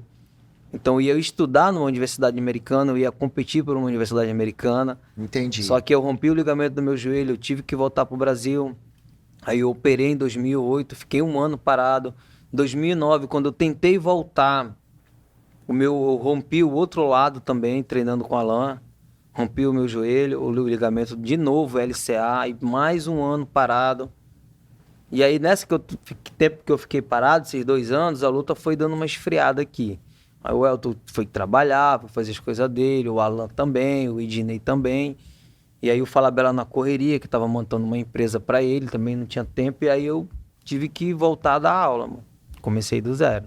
Entendi. Montei uma equipe, chamei uma garotada que eu já tinha em 2007, eu abri um projeto social na Newton Lins, depois que eu cheguei dos Jogos Pan-Americanos. E aí então, como eu aproveitei aquele calor ali, aquela febre dos jogos, muita divulgação, meu nome em todo lugar da cidade, aí eu digo, não, vou começar um trabalho dentro da Newton Lins. Convidei os garotos da minha rua, lá da Rua Nova, a treinar na Newton Lins comigo. Um monte de pivete entrava no terminal, né, lá o terminal da Cachoeirinha, pegava acho que era o 053, eu não sei qual é o ônibus que passa, esqueci o ônibus que passa na universidade, Newton Lins, que sai do terminal da Cachoeirinha e vai pro terminal 13, só que passa pela universidade. Aí os molequinhos entravam dentro do ônibus, paravam dentro da universidade e ia treinar comigo. E aí eu comecei, pessoa que não começou com 3, 4, pessoa que não tava com 30 moleques lá. 30 cabeças. Treinando. Inclusive, nessa época, o Arthur, né, que ele era senador na época, tô falando de 2007 ainda, foi lá na tribuna, no Senado, me deu os parabéns e tal, e chegou uma carta para mim na universidade, falando, pô, Valdeci, o senador mandou isso aqui para ti, chegou na mão do Newton Júnior, não sabia nem quem era eu. Aí chamou a professora Lília, Valdeci, tem um negócio para ti aqui, para te entregar. Eu fui ver, o Arthur Neto tinha mandado para mim lá um voto de aplausos, eu não sei nem como é que chama. Fez uma menção, uma né? menção lá, na isso tribuna, aí. né? Fez lá na tribuna lá e chegou pra mim, me entregaram lá. Que legal. Muito legal, assim. E o Arthur sempre se lembrava de mim, né? Onde ele me via, assim. Valdeci, e o joelho? Como é que tá o joelho? Porque teve todo um... Como eu voltei da seletiva olímpica em 2008, foi a parte que eu cheguei mais perto de umas Olimpíadas. E aí teve reportagem, quando eu parei de treinar, então alguns repórteres me procuraram, fizeram matérias, aí o Arthur sempre onde ele me via, e o joelho, como é que tá o joelho, meu filho? E aí quando foi em 2011, cara, sem ninguém já, assim, os caras, todo mundo cuidando da sua vida, e eu querendo voltar a competir, e aí eu digo, tinha um campeonato brasileiro, eu digo, eu vou treinar. E aí eu fui treinar sozinho, mano. Fui correr. Parada de parecer correr de maluco, digo mesmo. Aí uma vez eu correndo sozinho no campo, eu enviei um sinal que as coisas vão mudar. Aí eu comecei a correr no campo de areia, aí do nada um cachorro começa a correr comigo. E eu correndo chorando, né? Porque doido pra treinar com alguém, pra fazer sparring, e um cachorrinho começou a me acompanhar na corrida. Eu correndo pra perder peso, pra pegar gás também. E aí eu fui, tipo assim, falei com o Falabella, ele fez um ofício, eu fui na secretaria, conversei com o subsecretário. Nessa época, o secretário era até amigo da minha esposa. Eu esqueci o nome dele agora. Só sei que o subsecretário era um tal de Christian. E aí eu digo, olha, eu dei entrada nessa passagem aqui, não me deram resposta, eu preciso lutar esse campeonato. Aí ele foi, na hora lá, mandou liberar a passagem pra mim, e eu fui. Aí eu fui perdendo peso no avião, cheguei. Aí todo mundo tomou um susto quando me viu lá. Eu tinha nem inscrito no Brasileiro. Caramba. Aí o Beto, pô, o que tá fazendo aqui, cara? Eu digo, pô, eu vim lutar, mano. Sozinho, eu digo, sozinho. Só com uma mochila nas costas. E aí eu tive uma ajuda também lá, eu ia lá pra Ifilt. Ifilt não, lá pra... Ali no centro, tinha a universidade ali, Uninorte. Sim. O Batata deu aula ali, o Batata, o Alan. Tinha uma equipe de MMA lá, não tinha? Sim. Treinava o Dileno, Batata... Paulo Coelho dava aula de jiu-jitsu lá. Poxa, sim, foi uma época muito boa, investiram bastante lá na luta. Aí eu de vez em quando, uma vez na semana, de vez em quando eu ia lá, pô, treinar. O que eu fazia? Eu entrava no treino de MMA. Fugiu o nome dessa academia, era no Uninorte lá. No Uninorte, mas... Eu entrava no treino de MMA pra derrubar os caras, pra ver se... Entendi. E entrava na porrada lá, e botava a luvinha pra poder só usar o wrestling lá na hora, né? Pra me poder ir no campeonato. Teu treino foi isso, então? Meu treino foi isso, corrida e uma vez na semana lá no dia dos sparring, lá o Alan se lembra disso. E aí eu fui lutar o campeonato de cara, eu tenho que lutar na experiência aqui, mano. Então, tipo assim, eram 3 rounds de 2 minutos nessa época. E aí eu digo, pô, eu tenho que segurar a luta 1 minuto e meio, 30 segundos explodir, fazer o ponto e segurar. E aí eu fui vencendo assim. Aí o cara que tava na seleção brasileira, eu fui e venci ele, que tava no meu lugar. E aí eu fui pra final com outro cara que era um cara lá, um tal de Tatu lá, não sei nem onde que era. Fez uma luta dura com ele, e os caras, ele vai... Os caras, até hoje assim, prestando no meu ouvido, os caras falam, meu irmão, ele vai esperar 30 segundos pra atacar. Porque, tipo assim... E essas pessoas não sabiam da tua realidade aqui, né? 30, do teu treino, tudo como é que tu fazia, precário, aí, né? 30 segundos eu ia, explodia e faltava, tipo, fazia 2, 3 pontos e segurava a luta ali 10 segundos. E aí ganhava. Eu fui campeão e voltei pra seleção, mas, pô, foi difícil. Cara, então teve esse episódio ainda que tu voltou pra seleção treinando sozinho praticamente, né, cara? Foi muito difícil, assim, em 2011, porque eu tava quase 3 anos parado... E sem atleta, e fiquei no Rio treinando também quase 1 mês para lutar um campeonato pan-americano. E aí eu fui nesse Pan-Americano, não me dei bem. Aí voltei pra casa e comecei a trabalhar dando aula. Comecei a voltar dando aula. Foi aí que começou, então, a dar mais aula, dedicar nessa Aí eu parte. fui, aí eu trabalhava numa academia lá na Ubra. Eu tinha me formado, né? Tipo assim, o lado bom das cirurgias que eu parei foi porque quando eu tava competindo, eu não queria saber de estudar. Tipo assim, eu chegava, assim, eu não tenho nem vergonha de falar isso. Falar isso pra minha esposa, ela fica rindo. Eu chegava das viagens, das competições, eu tinha que fazer 6 provas. Eu Nossa. passava em 2 matérias, reprovava. Em 4 matérias eu reprovava em... Não, em Mas- 6 matérias eu reprovava em 4. Passava em 2. E aí eu digo, misericórdia, meus amigos me ajudando na faculdade e tudo. Eu digo, aí uma professora uma vez em 2008 falou, meu irmão, o que tu quer ser da tua vida? Isso aqui tudo vai passar um dia. E se tu não se formar, tu não vai ser nada. Aí, cara, aquilo ali pra mim foi um murro, assim, uma facada, assim, que eu fiquei, misericórdia, agora eu vou estudar. Aí eu fui me formar. Eu digo, não, eu vou parar de fazer tudo que eu tô fazendo. Me formei em 2010. Aí foi quando eu voltei pra luta em 2011. E aí eu tava dando aula estagiário de... Aí eu arrumei um emprego numa academia lá na Ubra, de musculação. Professor de musculação. No salão. E aí eu tô um belo dia lá, meu telefone toca. Aqueles tijolinhos. Aham. Aí o Fábio, pô, mano, quer vir trabalhar aqui comigo num salão de Newtonias? Eu digo, pô, voltar lá pra Newtonias, num tatame. Eu já fui fazendo a conexão, né? Eu já fui ligando pros meninos, já fui, ei, vamos voltar, vamos treinar. Eu vou poder usar tatame? Pode usar, mas usa de tarde e 6 horas tu entra no salão. Eu digo, top, então é isso. Aí eu fui, chamei o Rodrigo, que já era meu aluno, chamei o Lucas, os 2. E aí depois ficou só eu, o Rodrigo e o Lucas treinando, que o Rodrigo é filho do Falabella, mas treinou comigo Aham. desde moleque. Sim, Isso em sim. 2011. Tá morando nos Estados Unidos Tá agora, morando nos né? Estados Unidos. E aí a gente foi formando uma equipe ali. Aí nisso o Elton já tava dando aula num projeto social lá na Top Life. E aí eu já conheci o Pelado lá na Cidade Nova, que já ia também, já tava ajudando ele também a dar os primeiros passos na luta. E eu já era o organizador também dos Jogos Escolares aqui do Amazonas. Eu era o coordenador na época, ainda sou até hoje. E eu era o coordenador da luta. Então a gente pegava... Naquela época dava 30 atletas nos Jogos Escolares. Nós fomos... O estado do Amazonas foi o primeiro estado a colocar a luta olímpica dentro de uns Jogos Escolares. Na minha época nem existia isso, Nem cara, existia. Nós fomos botar a luta olímpica. Quando foi em 2012, o Comitê Olímpico do Brasil, o COB, ele resolveu que eles fazem os Jogos Escolares da Juventude. Aí eles inseriram a luta olímpica nos Jogos Nacional. Entendi. E quando nós chegamos nos Jogos Nacionais, nós tínhamos uma seleção pronta de criança. Eu já tinha os treinadores, já tinha meus alunos de 15, 16 anos, de 14 anos. Só que eles botaram no 12 e 14. E a gente já tinha uma turminha pronta para lutar os Jogos Nacionais. E aí nós fomos para esses Jogos. Quando nós fomos campeões por equipe lá. Medalhista. E sendo que todas as outras modalidades não traziam bons resultados. Mas nós fomos lá, fomos campeão. Primeira vez da luta olímpica. Foi a luta olímpica e badminton que entraram nesse ano. Badminton também trouxe medalha. E a luta olímpica também foi campeão em cima de São Paulo.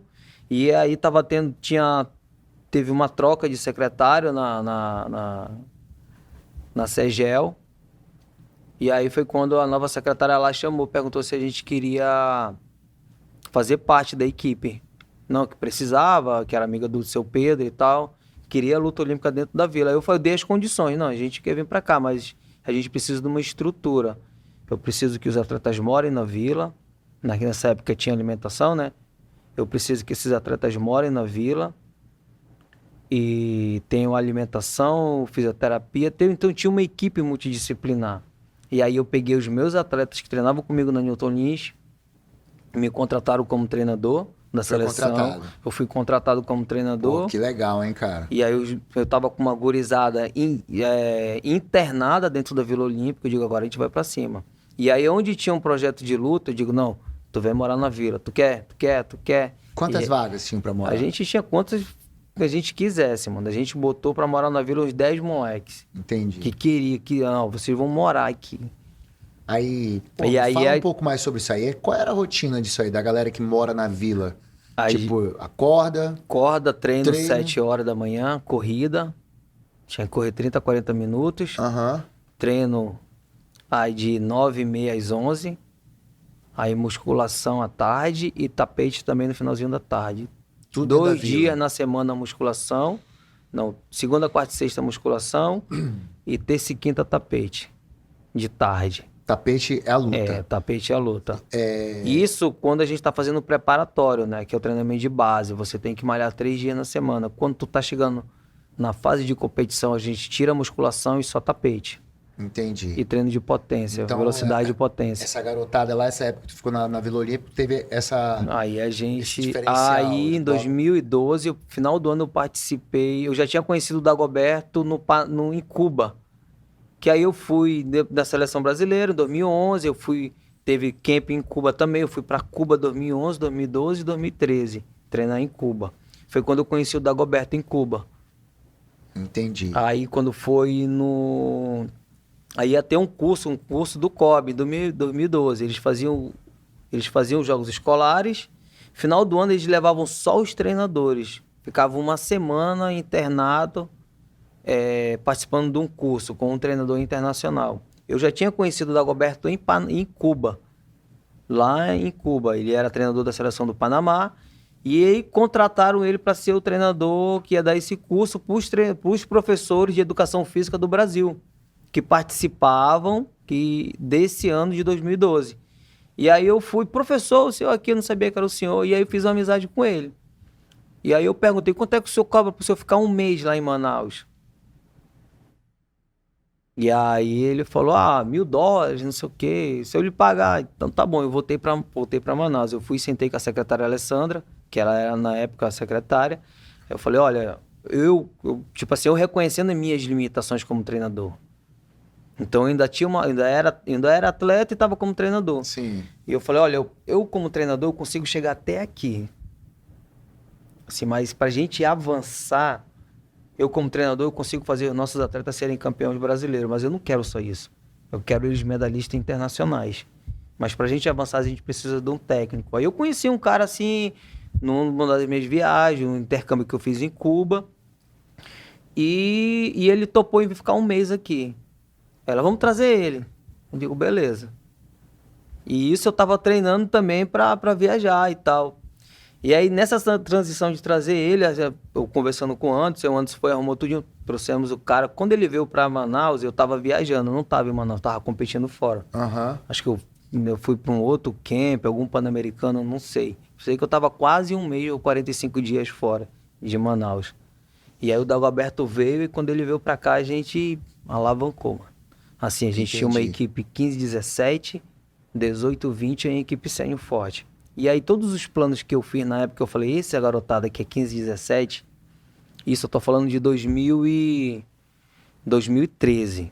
Tô falando, esses garotos que estão agora em 2013, eles vão ser o nosso campeão, 2016 e 17, eles vão estar com 18, 19 anos. Vai ser quando a gente vai ser campeão brasileiro por equipe sênior. E aí foi dito certo. A gente trabalhou, esses moleques, eles foram campeão brasileiro 15, 17, 18, 19. Isso a gente ia para um campeonato brasileiro com 15 atletas. Já pensou? Diferente, bem diferente daquela outra equipe, bem né? Bem diferente. No e início, os moleques chegavam tocando terror, meu irmão. Todo mundo queria lutar com qualquer um, menos com o amazonense. Entendi. Porque aí a gente fazia, colocava 8 moleques na seleção brasileira. Caramba, hein, cara? De 10 categorias, a gente tratava com 8, com 6. Assim, feminino, a gente era campeão brasileiro com os 15, 17, era campeão brasileiro. No greco-romano que a gente não competia, a gente era vice-campeão ou era bronze. Por equipe, eu tô falando. Já bem diferente daquela realidade. Bem diferente. Lá 2000, a gente já com um treinador internacional, eu com a minha experiência, o Elton ajudando, o Dagoberto aqui, e meu irmão. Fora isso, já o ingrediente que Manaus pra luta, né, cara? E a gente já pegava os moleques que eram do jiu-jitsu, que tinham talento pra derrubar, que eram passador, trazia pra luta olímpica. O pessoal da nós tinha uma parceria já com o pessoal da Nova União. A gente teve muitos atletas da Nova União que participaram da seleção amazonense. E aí os caras me procuravam no Facebook, professor, tem um aluno, posso levar ele para treinar? Eu traz. E juntou tudo, né? Como tu bem falaste, né? Então, houve da luta olímpica amazonense, houve então essa junção. Já né? não tinha mais preconceito, já tinha acabado. Treinador internacional, juntamente contigo, né? Teve então essa alavancada aí. Teve aí a gente, pô, assim, o Amazonas foi pras cabeças, mano, a nível Brasil. E aí a gente começou a classificar os moleques, começaram a trazer medalha internacional. Um bronze, chegava numa semifinal. Quando foi em 2016, tinha passado essa fase de toda essa estrutura, mas a gente ainda tava com lastro físico desses garotos. Assim, tempo de treino, experiência. Aí em 2016 a gente leva a seleção pro Campeonato Brasileiro Sênior, adulto. O último campeonato que eu lutei. E aí, em 2015, a gente bateu na trave. A gente foi vice-campeão por equipe. A gente foi para 10 categorias no sênior, tô falando no adulto. A gente foi para 6 finais. Muito bom, né, Só que a gente ganhou uma final, que eu não me engano, acho que foi o Tasso, foi o único campeão, o Tasso Alves. E a gente perdeu 5 finais. E eu perdi uma final também nesse dia. Mas eu fiquei felizão, pô, o trabalho... E aí, 2016, eu digo, a gente não pode perder, mano. Aí, fomos para 6 finais de novo. Eu digo, meu irmão, vocês não podem perder, não podem cometer o mesmo erro do ano passado. Fiquem ligados. E aí, a gente foi campeão brasileiro por equipe, sênior. Que resultado, hein, que cara? resultado. Eu fui na hora... 2016. 2016, liguei pro Falabella. Pô, mestre, conseguimos, chegamos. Somos os melhores do Brasil hoje. Nossa equipe sênior, nós somos campeões brasileiros 15, 17... 18, 20 e a equipe adulta. 16 anos, então, praticamente. Para atingir esse resultado. Aí, em 2017, repetimos novamente. Bicampeão. Bicampeão brasileiro por equipe. E eu já estava como presidente, tava liderando a luta já. Aham. E aí, novamente, pô, já com E o treinador internacional foi o único que veio, foi o Dagoberto? Não, veio o Dagoberto. Antes do Dagoberto veio o Amauri, que passou um pouco tempo aqui. Depois, veio, junto com o Dagoberto, veio Depois do Dagoberto veio um amigo dele de Cuba, que veio pelo projeto lá de... Um outro projeto que tinha também, com Cuba Desporto, que eu esqueci, que era um treinador de Greco. E aí depois eu já viajando como técnico da seleção, eu fui para um sul-americano, conheci... O Dagoberto já estava saindo, já estava voltando para os Estados Unidos, eu conheci o Davi, conheci a seleção venezuelana no sul-americano. Os venezuelanos, eles são os melhores no continente sul-americano. Aí eu conheci o Davi, que estava como técnico, tinha sido técnico da seleção venezuelana, que foi campeã pan-americana. Caramba! Juvenil, 15, 17, 18, 19, 18, 20 anos. E aí eu conheci esse cara. E aí eu fiz o convite para ele trazer a seleção venezuelana para passar um camp aqui em Manaus. E antes de 2017, isso eu tô falando isso mais na frente, 2017 conseguimos fazer um camp com 19 países em Manaus. Na época o Fabrício Lima já era secretário, nós conseguimos trazer 19 países para treinar aqui. Caramba, como é que foi isso aí? É um programa de desenvolvimento na luta em países que têm pouca tradição no wrestling. E aí a Organização Mundial da Luta, ela faz isso.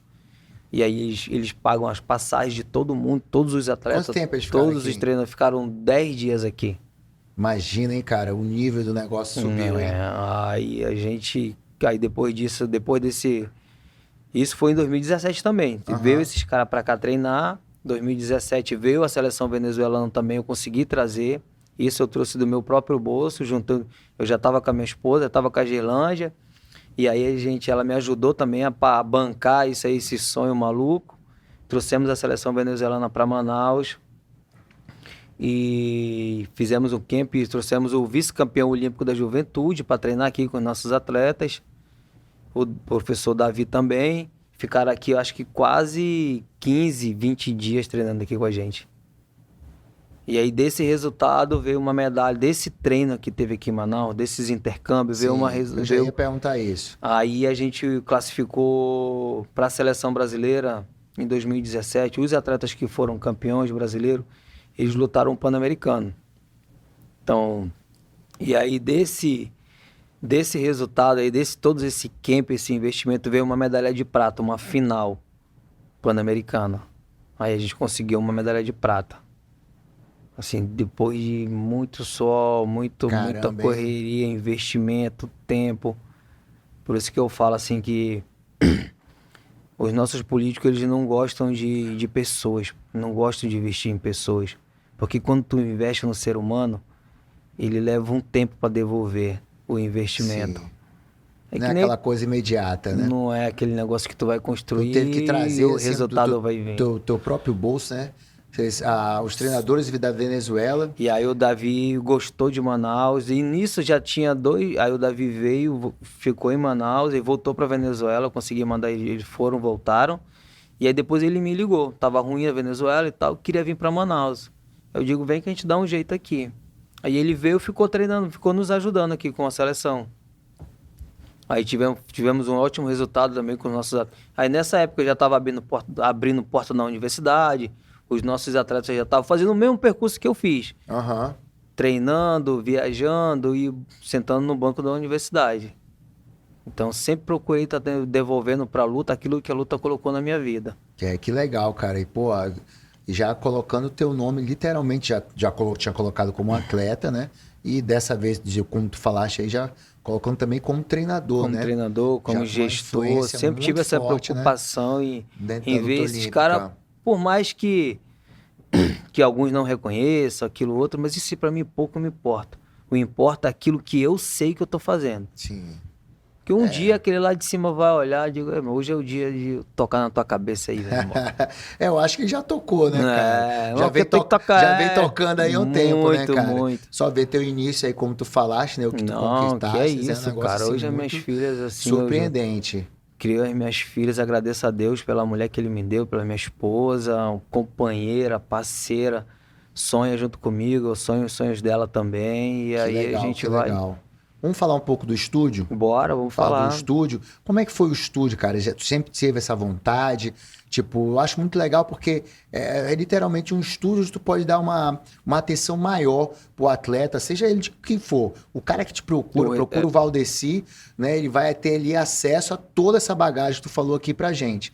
Né? Numa aula literalmente personalizada, É, né, um cara? treino Eu personalizado. vi também que tu colocou alguns equipamentos, né? De uns equipamentos de desenvolver a força justamente dentro da modalidade, né? Acredito eu, pelos lugares onde tu passaste, tu viu aquilo, adaptou, né?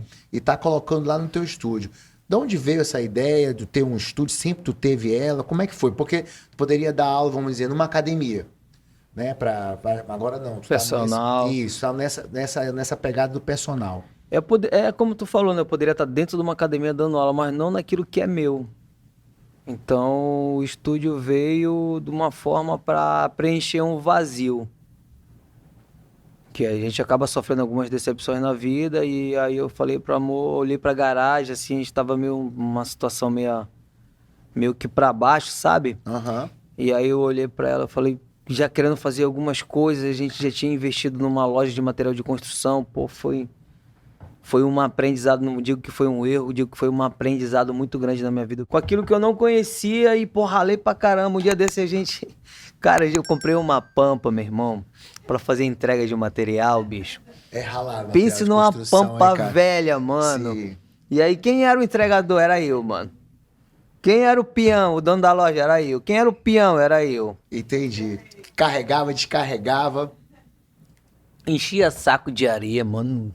Cara, tem uma vez que eu carreguei tanto saco de areia que eu fiquei com a minha lombar doendo. Pô, isso é equivalente aos treinos de uma seleção e tudo irmão, ali, né, cara? E aí eu digo, misericórdia. Eu falei, cara, se eu montar alguma coisa pra mim, tem que ser que aquilo que eu sei fazer é aquilo que eu gosto. Aí eu olhei pra minha garagem, cabia 4 carros dentro da garagem, bicho. 5. Eu falei, vou vender aquela casa e vou montar uma academia aqui, mano. Eu vou dar aula personalizada, a minha intenção era essa, né? Não quero mais trabalhar com criança, eu quero ganhar dinheiro, eu quero sustentar minha família, eu quero isso, quero aquilo. E aí minha mulher, vamos fazer, digo, acreditou, bora. Aí eu fui, vendi a casa, consegui vender, depois de um tempo. E aí eu fui construir lá, e fiz como eu queria. E não saiu como tinha que sair, né? Mas saiu, tá lá, e graças a Deus. E aí eu comecei, eu digo, não quero mais dar aula pra criança não. Mas eu botei lá, né? Meu irmão, quando eu botei o estúdio, professor, eu botei um monte de coisa lá que eu sabia. Não, eu vou dar aula de funcional, eu vou dar aula de MMA fitness, eu vou dar aula de boxe, que eu treinei boxe um tempo na minha vida. eu vou dar aula disso, vou dar aula daquilo, meu irmão, só sei que aí... Não quero mais dar aula de luta olímpica, eu tava meio bolada, né, com algumas coisas que aconteceram. Sim, as decepções que surgem, né, cara? Isso aí acontece em todo segmento, né? E aí eu fui dando aula, né? Fui, como eu botei o estúdio, inaugurei, tudinho e comecei. E aí, agradeço muito ao Betinho, né? O Betinho me ajudou também bastante, o Betinho Vital, sabe, o senhor conhece, né? Sim, sei que é. Então o Betinho foi meu primeiro cliente lá. E aí o Betinho já trouxe outros clientes também. E aí fui trabalhando, né? Fui trabalhando com a luta olímpica já, dando luta olímpica e a parte de boxe, funcional e um monte de coisa. Meu irmão tava pra dar aula até de ginástica lá. E Caiu aí, pra dentro mesmo, cara. caí, fui pra campo, mas depois, assim, teve um processo natural das pessoas só me procurarem pra luta olímpica. Aí chegou um pai lá, uma criança pra treinar luta olímpica, veio um, aí depois veio o outro. Aí agora eu já tô com uma turminha lá de crianças, pessoas do jiu-jitsu lá, os pais que têm os filhos que treinam jiu-jitsu. Sim. E vai aumentar cada vez mais, E essa cara. onda de ADCC, de luta sem kimono, esse financeiro do jiu-jitsu. As premiações aumentaram. Premiações em dinheiro. Tu vê aí o Nagai da vida ganhando dinheiro com jiu-jitsu, ganhando Teve 15 aqui com a mil gente, dólares. teve aqui com a gente. Inclusive veio pra Manaus e tava lá contigo, né, cara? Eu vi lá os vídeos ele A treinando. história do Nagai é meio engraçada, que eu já conhecia ele antes, lá na Débora, lá treinando jiu-jitsu. E ele olhava pra mim assim, esse professor aí, faixa branca e tal, não sei o quê. Não dava moral. Entendi. Quando ele foi pros Estados Unidos lá, ele conheceu o meu aluno. O Rodrigo, O né? Rodrigo. E Sim. começou a treinar com o meu aluno lá, pô. Aí o meu aluno, pô, não sei o quê, eu vou pra Mana. Pô, procura o professor lá, meu professor. Ele, quem é? Aí, pô, esse cara aqui, pô, treinando faixa branca. Faixa branca, Faixa branca porra. de jiu-jitsu, Diego. Mas ele é o cara, procura ele lá, que ele é meu professor. Aí ele me ligou, professor, posso ir aí treinar com o senhor? Quanto é que é? Eu digo, não, pô, vem aí. Aí eu fui saber a história, que ele tá ajudando o Rodrigo, tá dando uma moral pro Rodrigo. Eu digo, não, mano, treinei, vamos treinar, vamos. Ele tinha acabado de perder lá um evento lá pro Diogo, O né? Diogo. É que nem a gente vê aqui das competições, acho que a gente até conversou sobre isso aqui, eu e o Nagai. O ADCC hoje, cara, o fator de você derrubar, você ser bom no wrestling é fundamental, cara. Porque os caras tão fera no chão. Então acaba que esse fator é o decisivo, cara. Né? Se tu for ver também, Valdeci, o MMA passou por isso, né? Passou. Aonde os wrestlers começaram... E depois que eles pegaram ali as defesas de armlock, triângulo, bicho, eles passaram um bom tempo sem perder, cara. O que aconteceu ali nessa transição dos lutadores de wrestling no início? Os caras, eles não queriam botar o kimono pra aprender o jiu-jitsu. Eles achavam que o wrestling era superior ao jiu-jitsu. E aí eles reconheceram, não, quando a gente... Aonde a nossa luta termina, a deles começam. E aí, não, vamos botar o kimono. E aí o que eles fizeram? Foram aprender o jiu-jitsu básico. E depois que eles aprenderam o básico, cara, eles ficaram numa supremacia. O brasileiro passou anos para entender que eles precisavam colocar sapatilha também para treinar o wrestling raiz, pô. Exatamente. De base. Assinar o básico, pô. Os caras hoje eu dou aula pra faixa preta e eu vejo alguns faixa preta por aí em competições.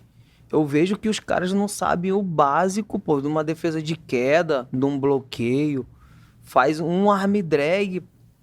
São coisas assim que crianças lá de 10 anos assim já sabem. Eu mandar fazer, vai fazer, só de eu falar. E aí foram aparecendo, já tô com 2 anos com o estúdio. Agora, assim, que o estúdio tá, tipo assim, tá se firmando, sabe? Assim, a galera tá procurando mesmo. Pra treinar o wrestling, pra fazer a parte física também, né? Pô, hoje eu tenho clientes que passam por lá. Tem o Joel, que é faixa preta casca grossa aí das antigas. Eu fico vendo várias personalidades no mundo da luta. O Fabrício Lima tá lá, né? De madrugada lá. Fabrício Lima... tu tá com um atleta meu lá, 2, né? O Francisco e o tem o Francisco, Marajó, né? Que vai lutar na Rússia o Marajó agora. Que vai lutar na Rússia. Tem o Joel, o Nagai quando vai estar voltando agora, diz que já vai passar uma temporada treinando também. O Célio, que é empresário lá da Live, também faz um trabalho lá de preparação física para emagrecer. Pô, tem um casal agora lá, nota 1000 lá, a Débora e o Diego são fantásticos. Eu fiz um vídeo dele. Então, E eu mesmo faço vídeo, né? E aí eu mesmo aprendi a editar, né? Fazer aí. Hoje em dia a gente tem que se virar nos 30, cara. Essa parte aí de tática treinador. de guerrilha, né? O cara tem que saber lutar ali todas as dando áreas, aula, não tá filmando, tá às fazendo. vezes até postando já. Muita gente, Valdeci, não E aí eu fiz o vídeo, né? Eu botei preparação física para lutador. Ele, pô, professor, e o casal falou, pô, a Débora e o Diego, professor, a gente se sentiu o atleta campeão do mundo, né? Com esse vídeo aí. E o vídeo bombou dele, vários amigos. Não, a gente vai hoje. Já começou o Felipe, que é amigo deles, do ciclo de amizade deles. Então, a divulgação, marketing é extremamente importante para o nosso trabalho. Justamente isso, Valdeci, que muitos atletas e até treinadores, né, que não se adaptaram a essa nova realidade da aula dentro do campo marcial, né? Hoje você nem tem como você sobreviver dando só a sua aula, né? Não é só a sua aula, perdão, dando a aula, o teu conhecimento. Você tem que estar ligado também nessa parte da mídia. Você filmando, divulgando, né? Depois da aula, botando ali, postando tudo.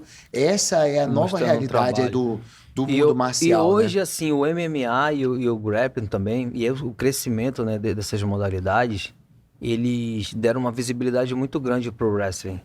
Sim. Então, hoje, quem são os principais campeões do MMA? Eles são oriundos da onde? Que modalidade? Do wrestling.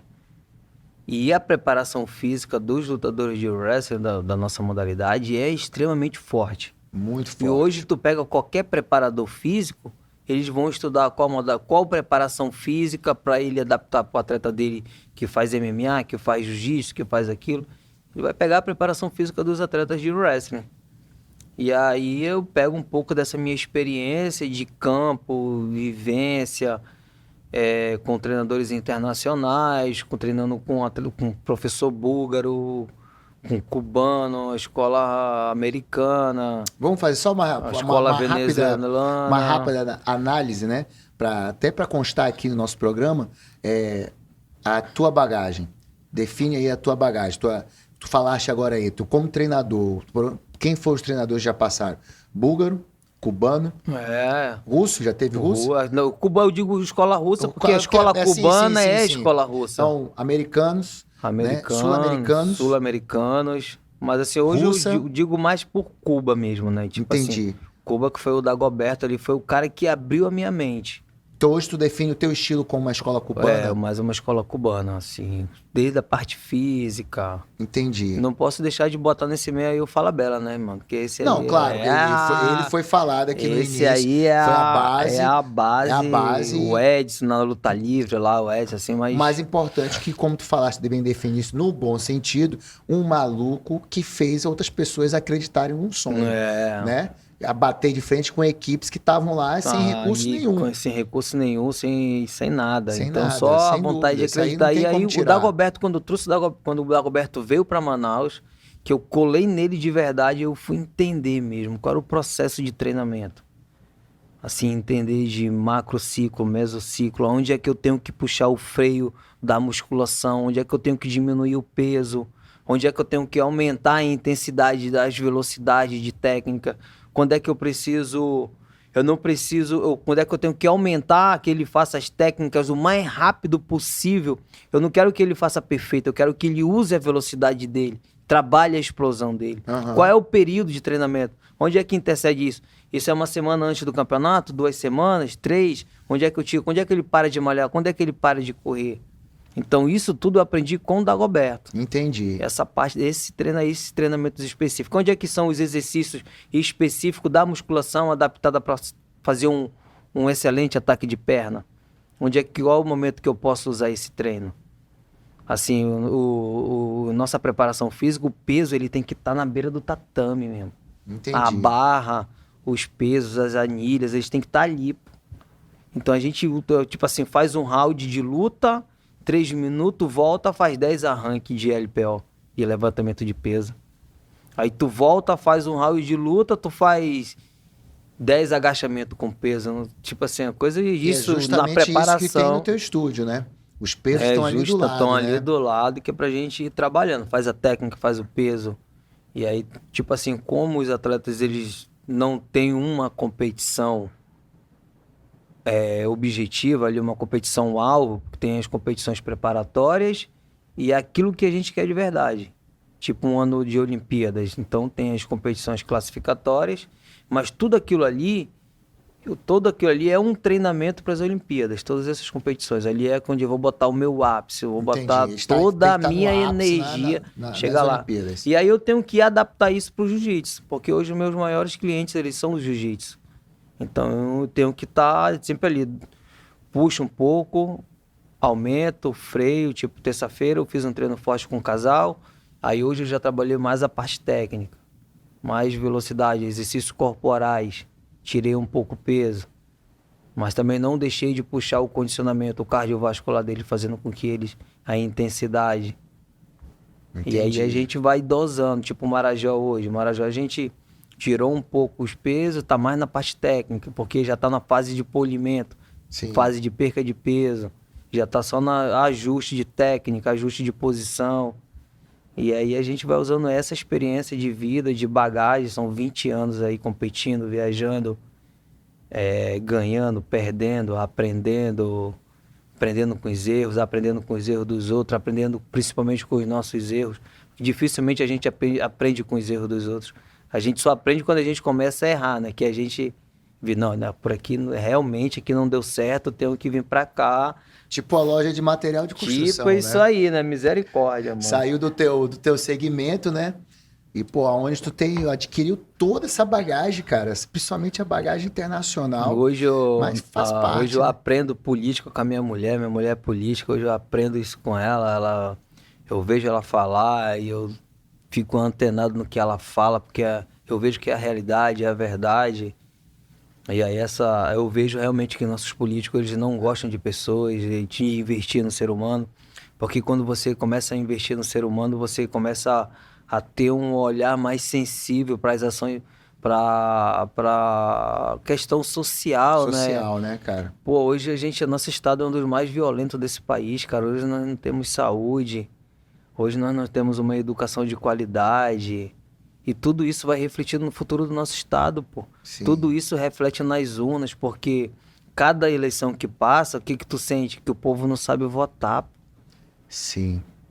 Eu acho que muita gente investe muito pesado para isso continuar, entendeu? Para justamente ser mais fácil ganhar o voto dessas pessoas. É muito interessante para muita gente estar lá em cima no momento. Tu viveu de uma família de políticos, Sim. então teu pai, então, tua é mãe de suma importância que as ali. pessoas não saibam votar, infelizmente. Hoje, O dia que elas aprenderem a votar, muita coisa vai mudar. E talvez quem esteja na linha de frente não quer que mude, né? Professor, eu te digo, a gente que tem essa mente mais aberta para esse campo político, a gente não pode se afastar, fechar, botar uma venda nos olhos, assim, ó, eu vou ficar isento daquilo que tá errado. Não, cara, a gente tem que fazer a diferença sim, porque tu é um influenciador, meu irmão. Quantas pessoas tu não pode influenciar a votar certo, a fazer o voto correto? Não porque eu vou votar no cara, porque ele é empresário, porque ele é aquilo. O empresário, quando ele bota dinheiro numa eleição, meu irmão, ele vai querer aquele dele de volta. Sim. Muitos até faliram. Mas botaram tanta grana, né? Botaram até inclusive teu patrimônio e não conseguiram. E por ali ficaram. Mas os que estão lá, meu irmão, não brincam em serviço. Sim. E quantas crianças estão morrendo no leito de hospital porque não tem assistência? Quantas senhoras de idosas estão aí na fila dos hospitais porque não tem saúde, não tem remédio, não tem médico? E aí quantos jovens, quantas crianças estão morrendo assassinadas, estão sendo tragadas pelo tráfico porque não tem projetos sociais que amparem essas crianças de periferia?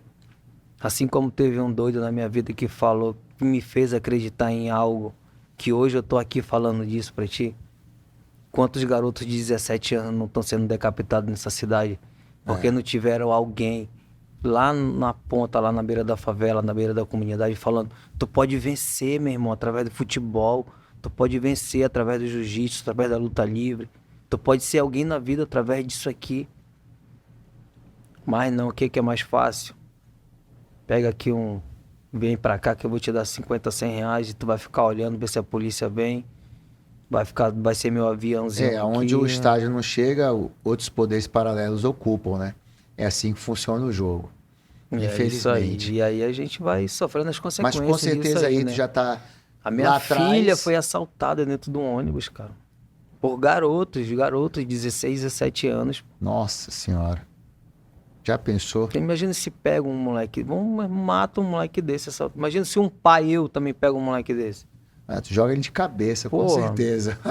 Não vou ter pena, Sem mano. dúvida, sem dúvida. Mas eu sei que lá ele poderia estar sendo salvo na comunidade Sim. dele.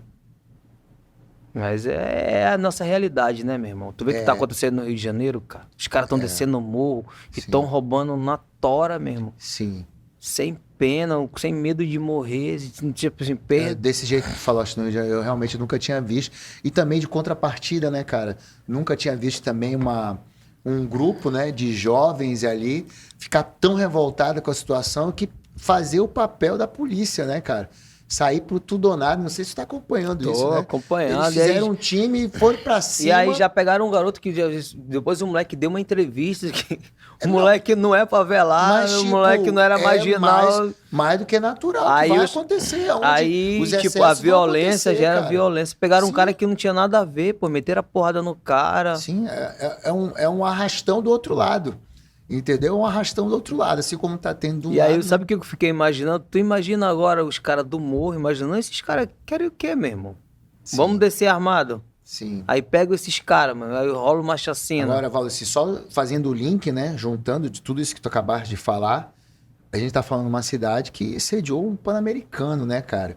Que Olimpíadas. Uma Olimpíada, né, Copa cara? do Mundo. Se tivesse dado continuidade ao que foi colocado lá, muito disso aí tá diferente, porque a gente sabe que o esporte literalmente salva, né, cara? Dá um rumo pra outro. Cara, Então houve a situação, houve a Olimpíada, houve o Pan-Americano, houve a Copa do Mundo e de repente foi abandonado. Entendeu? Então, mais uma vez, aonde não tem o Estado, um outro poder assume. Assume É assim que funciona. com louvor, né? É assim que funciona. Porque os caras são organizados. Valdeci, a gente tá entrando na parte final. Antes de passar aqui a palavra para você, dizer que foi um prazer, né?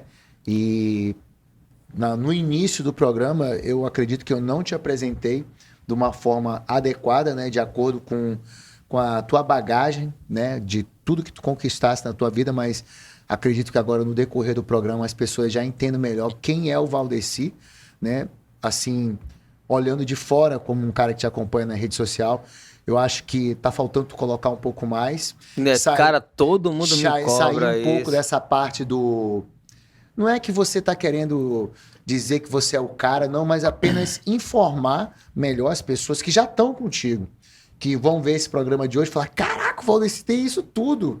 Caramba, o Valdeci já treinou com todas essas pessoas, todas essas escolas importantes da luta olímpica, ele já conheceu, entendeu? Então, eu acho que hoje o programa foi muito bom por isso, né? Eu te conhecer melhor, né? Eu depois aqui, com certeza a gente já vai ter um outro tipo de negócio, né? Em relação aos meus atletas. Eu vou querer que meus atletas treinem com você, não como eles estão treinando agora, né? De maneira assim, esporadicamente, uma coisa mais sistemática, que a gente vai conversar depois. Mas, cara, parabéns por tudo que tu conquistaste, entendeu? As pessoas que tu falaste também da empresa, tudo que teoricamente estavam dando tipo meio que um benefício, não, cara, na verdade ela vira o teu potencial, e lucraram muito contigo também, com a tua imagem, com os teus títulos, né? Então, parabéns por tudo que tu conquistou, né?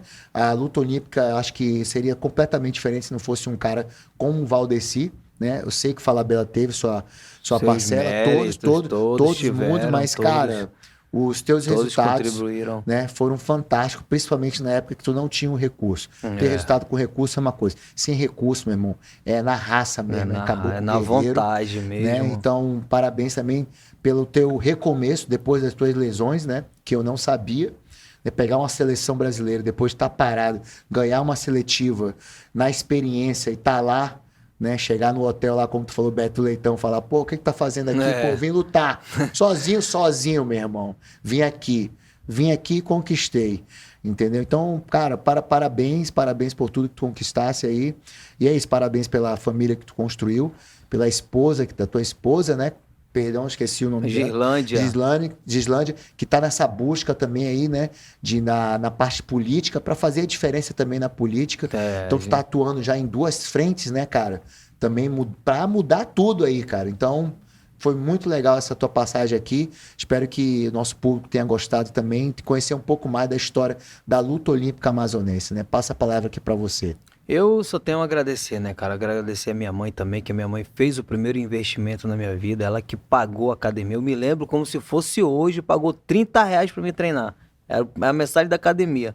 E ela era empregada doméstica e pagava academia. Uau, hein, cara? Quando ela não conseguiu mais pagar, e eu falei com o professor, e o Edson, ele falou, não, agora tu vai vender as camisas e tu vai tirar R$ 5 de cada camisa e tu paga a academia. Entendi. E aí, professor, obrigado, eu queria contar essa parte, eu precisava contar essa parte. Qual é o nome dele? Edson, né? Edson Negão. Parabéns, Edson Negão, pela essa visão. Poderia ter fechado a porta de um garoto, hoje seria bem diferente se a tua decisão, né, não fosse dar uma continuidade, uma solução para essa questão financeira, né? E aí, professor, obrigado pela oportunidade de estar aqui falando um pouco da minha história. Muita gente me cobra, né? Pô, tu tem que contar a tua história, tu tem que falar mais, tu tem que ter as tuas coisas aqui, isso aqui. Pô, sou meio que desligado com essas coisas, sabe? Mas acho que tudo tem sua hora certa, né? Sim. Então, muito obrigado pela oportunidade de vir aqui oportunidade é nossa. Falar um pouco da minha vida, falar um pouco da luta, daquilo que eu amo fazer, daquilo que eu amo ensinar. E a gente tá na pista, tá? Eu continuo fazendo o que eu amo, continuo dando continuidade a esse legado, ensinando outras crianças a treinar, a competir. Logo a gente vai estar com um timezinho aí de guri aí formando de novo. E a luta é isso, assim, a luta no Amazonas hoje ela é uma referência nacional. No interior, eu não falei do projeto do interior, mas no interior a gente tem um projeto em 2016 criado por mim e pela minha esposa chamado Bom de Luta. Bom de Luta, que tá acontecendo no interior também. Tá acontecendo no interior, a gente já mandou uma fábrica de talentos, né, a gente já mandou moleque pra Sérvia, pra França. Olha só. Pro Panamá. Budapeste, Hungria. Uau, temos medalhistas mundiais escolares lá. Nesse projeto. Benjamin Constant. Sensacional. Eles são os melhores do país, cara. Assim, os moleques são incríveis. Sensacional. Então, isso Bom de luta. Bom de luta. E é isso, cara. Assim, a gente tá tocando o barco. Quero agradecer a todos os meus alunos que fazem parte do projeto. Os que estão chegando agora, os que já são mais antigos, o Marcos, o Anderson, que é o Bahia, que é super engraçado, a galera que tá ali treinando. Tem as crianças, tem o Kron, que acabou de ser vice-campeão mundial de jiu-jitsu, os irmãos lá, o Davi, o Arthurzinho, o Uziel, a Abigail. Preciso falar, se eu esqueci o nome de alguém, eu peço desculpa. Sim, mas a galera entende, a galera entende. Eu quero agradecer a todos vocês que confiam no meu trabalho, que estão ali se dedicando, investindo em vocês, na saúde de vocês, na qualidade de vida. Isso é extremamente importante, né? Porque quando alguém nos procura, estão nos procurando atrás de saúde. E nós somos essas pessoas, né? Então, professor, agradecer também a Deus, né, cara? Assim, Deus sempre tem me guiado, colocado no meu coração aquilo que eu tenho que fazer. Então, tudo que eu vou fazer hoje, junto com a minha esposa, a gente procura orar ao Senhor, né, para tomar as nossas decisões, para não tomar decisões baseadas só naquilo que a gente quer. Se a gente hoje não andar no centro da vontade do Senhor, a gente acaba desandando em algumas decisões. Então, a gente já tomou algumas decisões assim na nossa vida. E hoje tudo que a gente faz é baseado com aquilo que está no nosso coração, que vem da parte de Deus. Então, se não fosse Deus, eu não teria chegado até esse lugar. E meu irmão, parabéns aí pela sua história. Obrigado e tamo junto. É isso aí, pessoal. Vamos encerrando por aqui mais um episódio do programa Hora da Luta. Espero que você tenha gostado. Valdeci Silva, cara, assim, muita bagagem na luta olímpica e vem mudando a vida de muita gente. Então fica ligado aí nos próximos episódios. Então dá uma moral pra gente no Instagram, nos corres que vai rolar do Valdeci. Um grande abraço. No mais, qualquer problema é só chamar. Ossa!